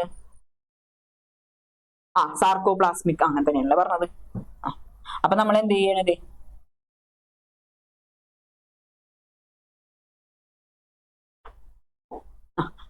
അപ്പൊ എന്ത് ചെയ്ത്? CNS central nervous system motor neuron വഴി എന്ത് ചെയ്ത് മെസ്സേജ് കൊണ്ടുവന്നല്ലേ? അവിടെ ന്യൂറോ ട്രാൻസ്മിറ്റർ വഴി കെമിക്കൽ സബ്സ്റ്റൻസിനെയാണ് എന്തെന്ന് പറയുന്നത്? ന്യൂറോ ട്രാൻസ്മിറ്റർ എന്ന് പറയുന്നത്. ന്യൂറോ ട്രാൻസ്മിറ്റർ ഏതാണ് ഇവിടെ എക്സാമ്പിൾ പറയുന്നത്? അസറ്റൈൽ കോളൈൻ ആണ്. ഇനി മോട്ടോർ ന്യൂറോണും ഈ പറഞ്ഞ മസിൽ സെല്ലും തമ്മിലുള്ള ജംഗ്ഷനെ വിളിക്കുന്ന പേരെന്താണ്?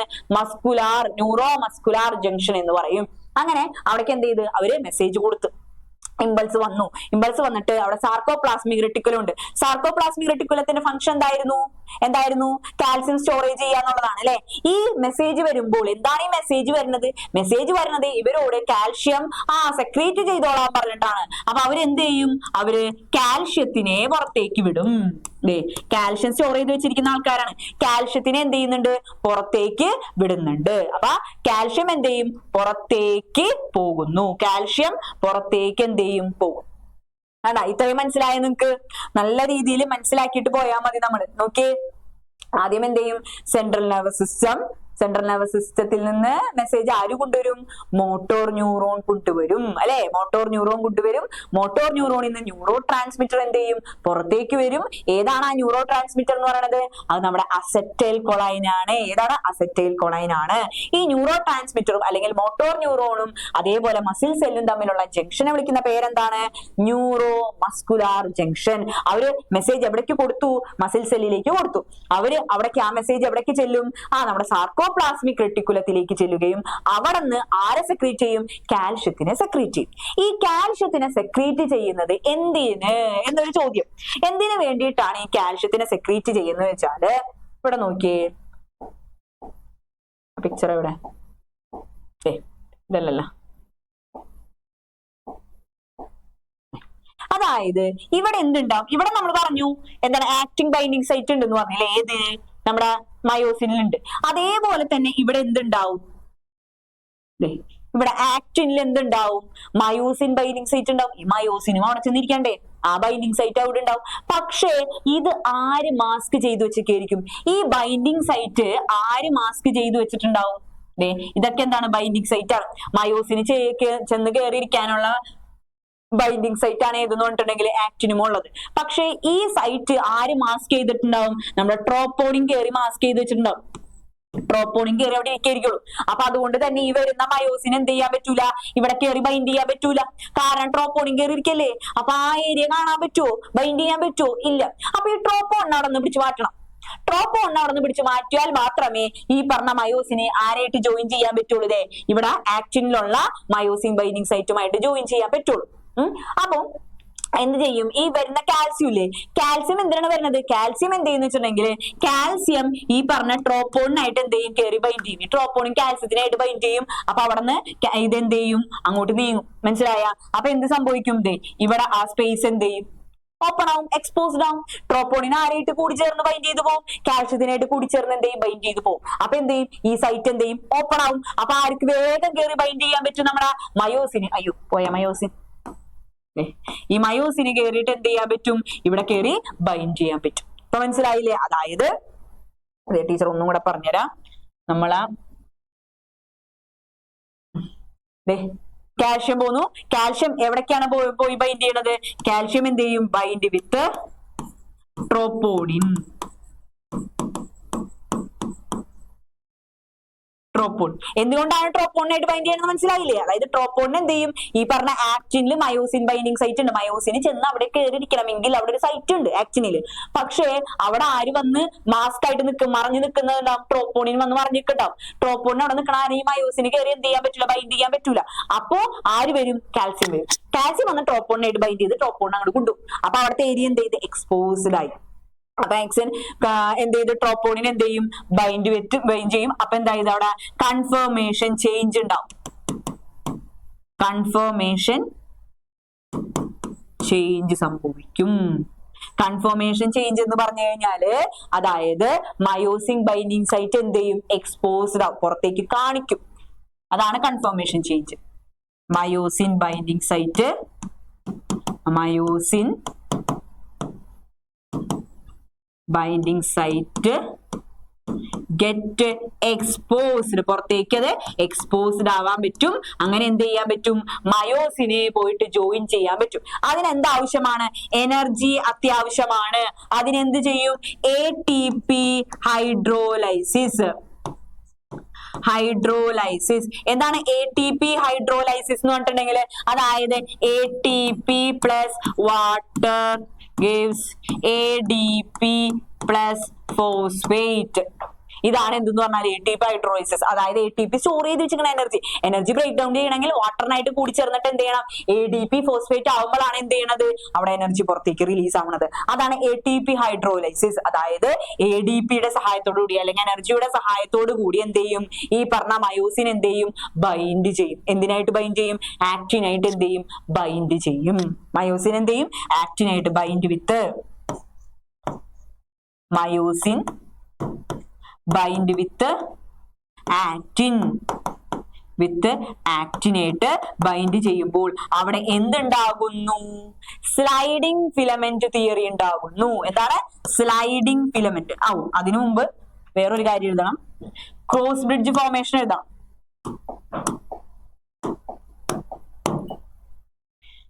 ക്രോസ് ബ്രിഡ്ജ് ഫോർമേഷൻ അതായത് മയോസിൻ എന്ത് ചെയ്യണേ, ആക്റ്റിനായിട്ട് ബൈൻഡ് ചെയ്ത് കഴിഞ്ഞാല് cross bridge formation. Cross bridge formation എന്താണ് ഈ ക്രോസ് ബ്രിഡ്ജ് ഫോർമേഷൻ എന്ന് പറഞ്ഞിട്ടുണ്ടെങ്കിൽ, ഇത് ആക്റ്റിനാന്ന് വിചാരിക്കാം. ഇത് ആക്റ്റിൻ അല്ലേ, ഈ ആക്റ്റിൻ ഈ മയോസിൻ അല്ലേ, ഇത് ട്രോപ്പോണിന് അവിടെ നിന്ന് മാറിക്കഴിഞ്ഞിട്ടുണ്ടെങ്കിൽ എന്ത് ചെയ്താൽ അവിടുത്തെ സൈറ്റ് ഫ്രീ ആയി. അപ്പൊ എന്ത് ചെയ്യും, മയോസിൻ കയറി എന്ത് ചെയ്യും, ജോയിൻ ചെയ്യും. ഇതാണ് എന്തെന്ന് പറഞ്ഞാൽ ക്രോസ് ബ്രിഡ്ജ്. ഇവര് തമ്മിൽ ഇതിങ്ങനെ ജോയിൻ ചെയ്ത് ഇങ്ങനെ ഇരിക്കുന്നത് ഒരു ക്രോസ് ബ്രിഡ്ജ് പോലെ ഇരിക്കുന്നത്, അതാണ് ഉദ്ദേശിക്കുന്നത് കേട്ടാ. ക്രോസ് ബ്രിഡ്ജ് ഫോർമേഷൻ ഇങ്ങനെ ഇരിക്കുന്നതിനെയാണ് എന്ത് പറയുന്നത്, അവിടെ ക്രോസ് ബ്രിഡ്ജ് ഫോർമേഷൻ എന്ന് പറയും. അത് കഴിഞ്ഞിട്ടാണ് എന്തുണ്ടാവണത്, sliding filament theory. Sliding filament theory.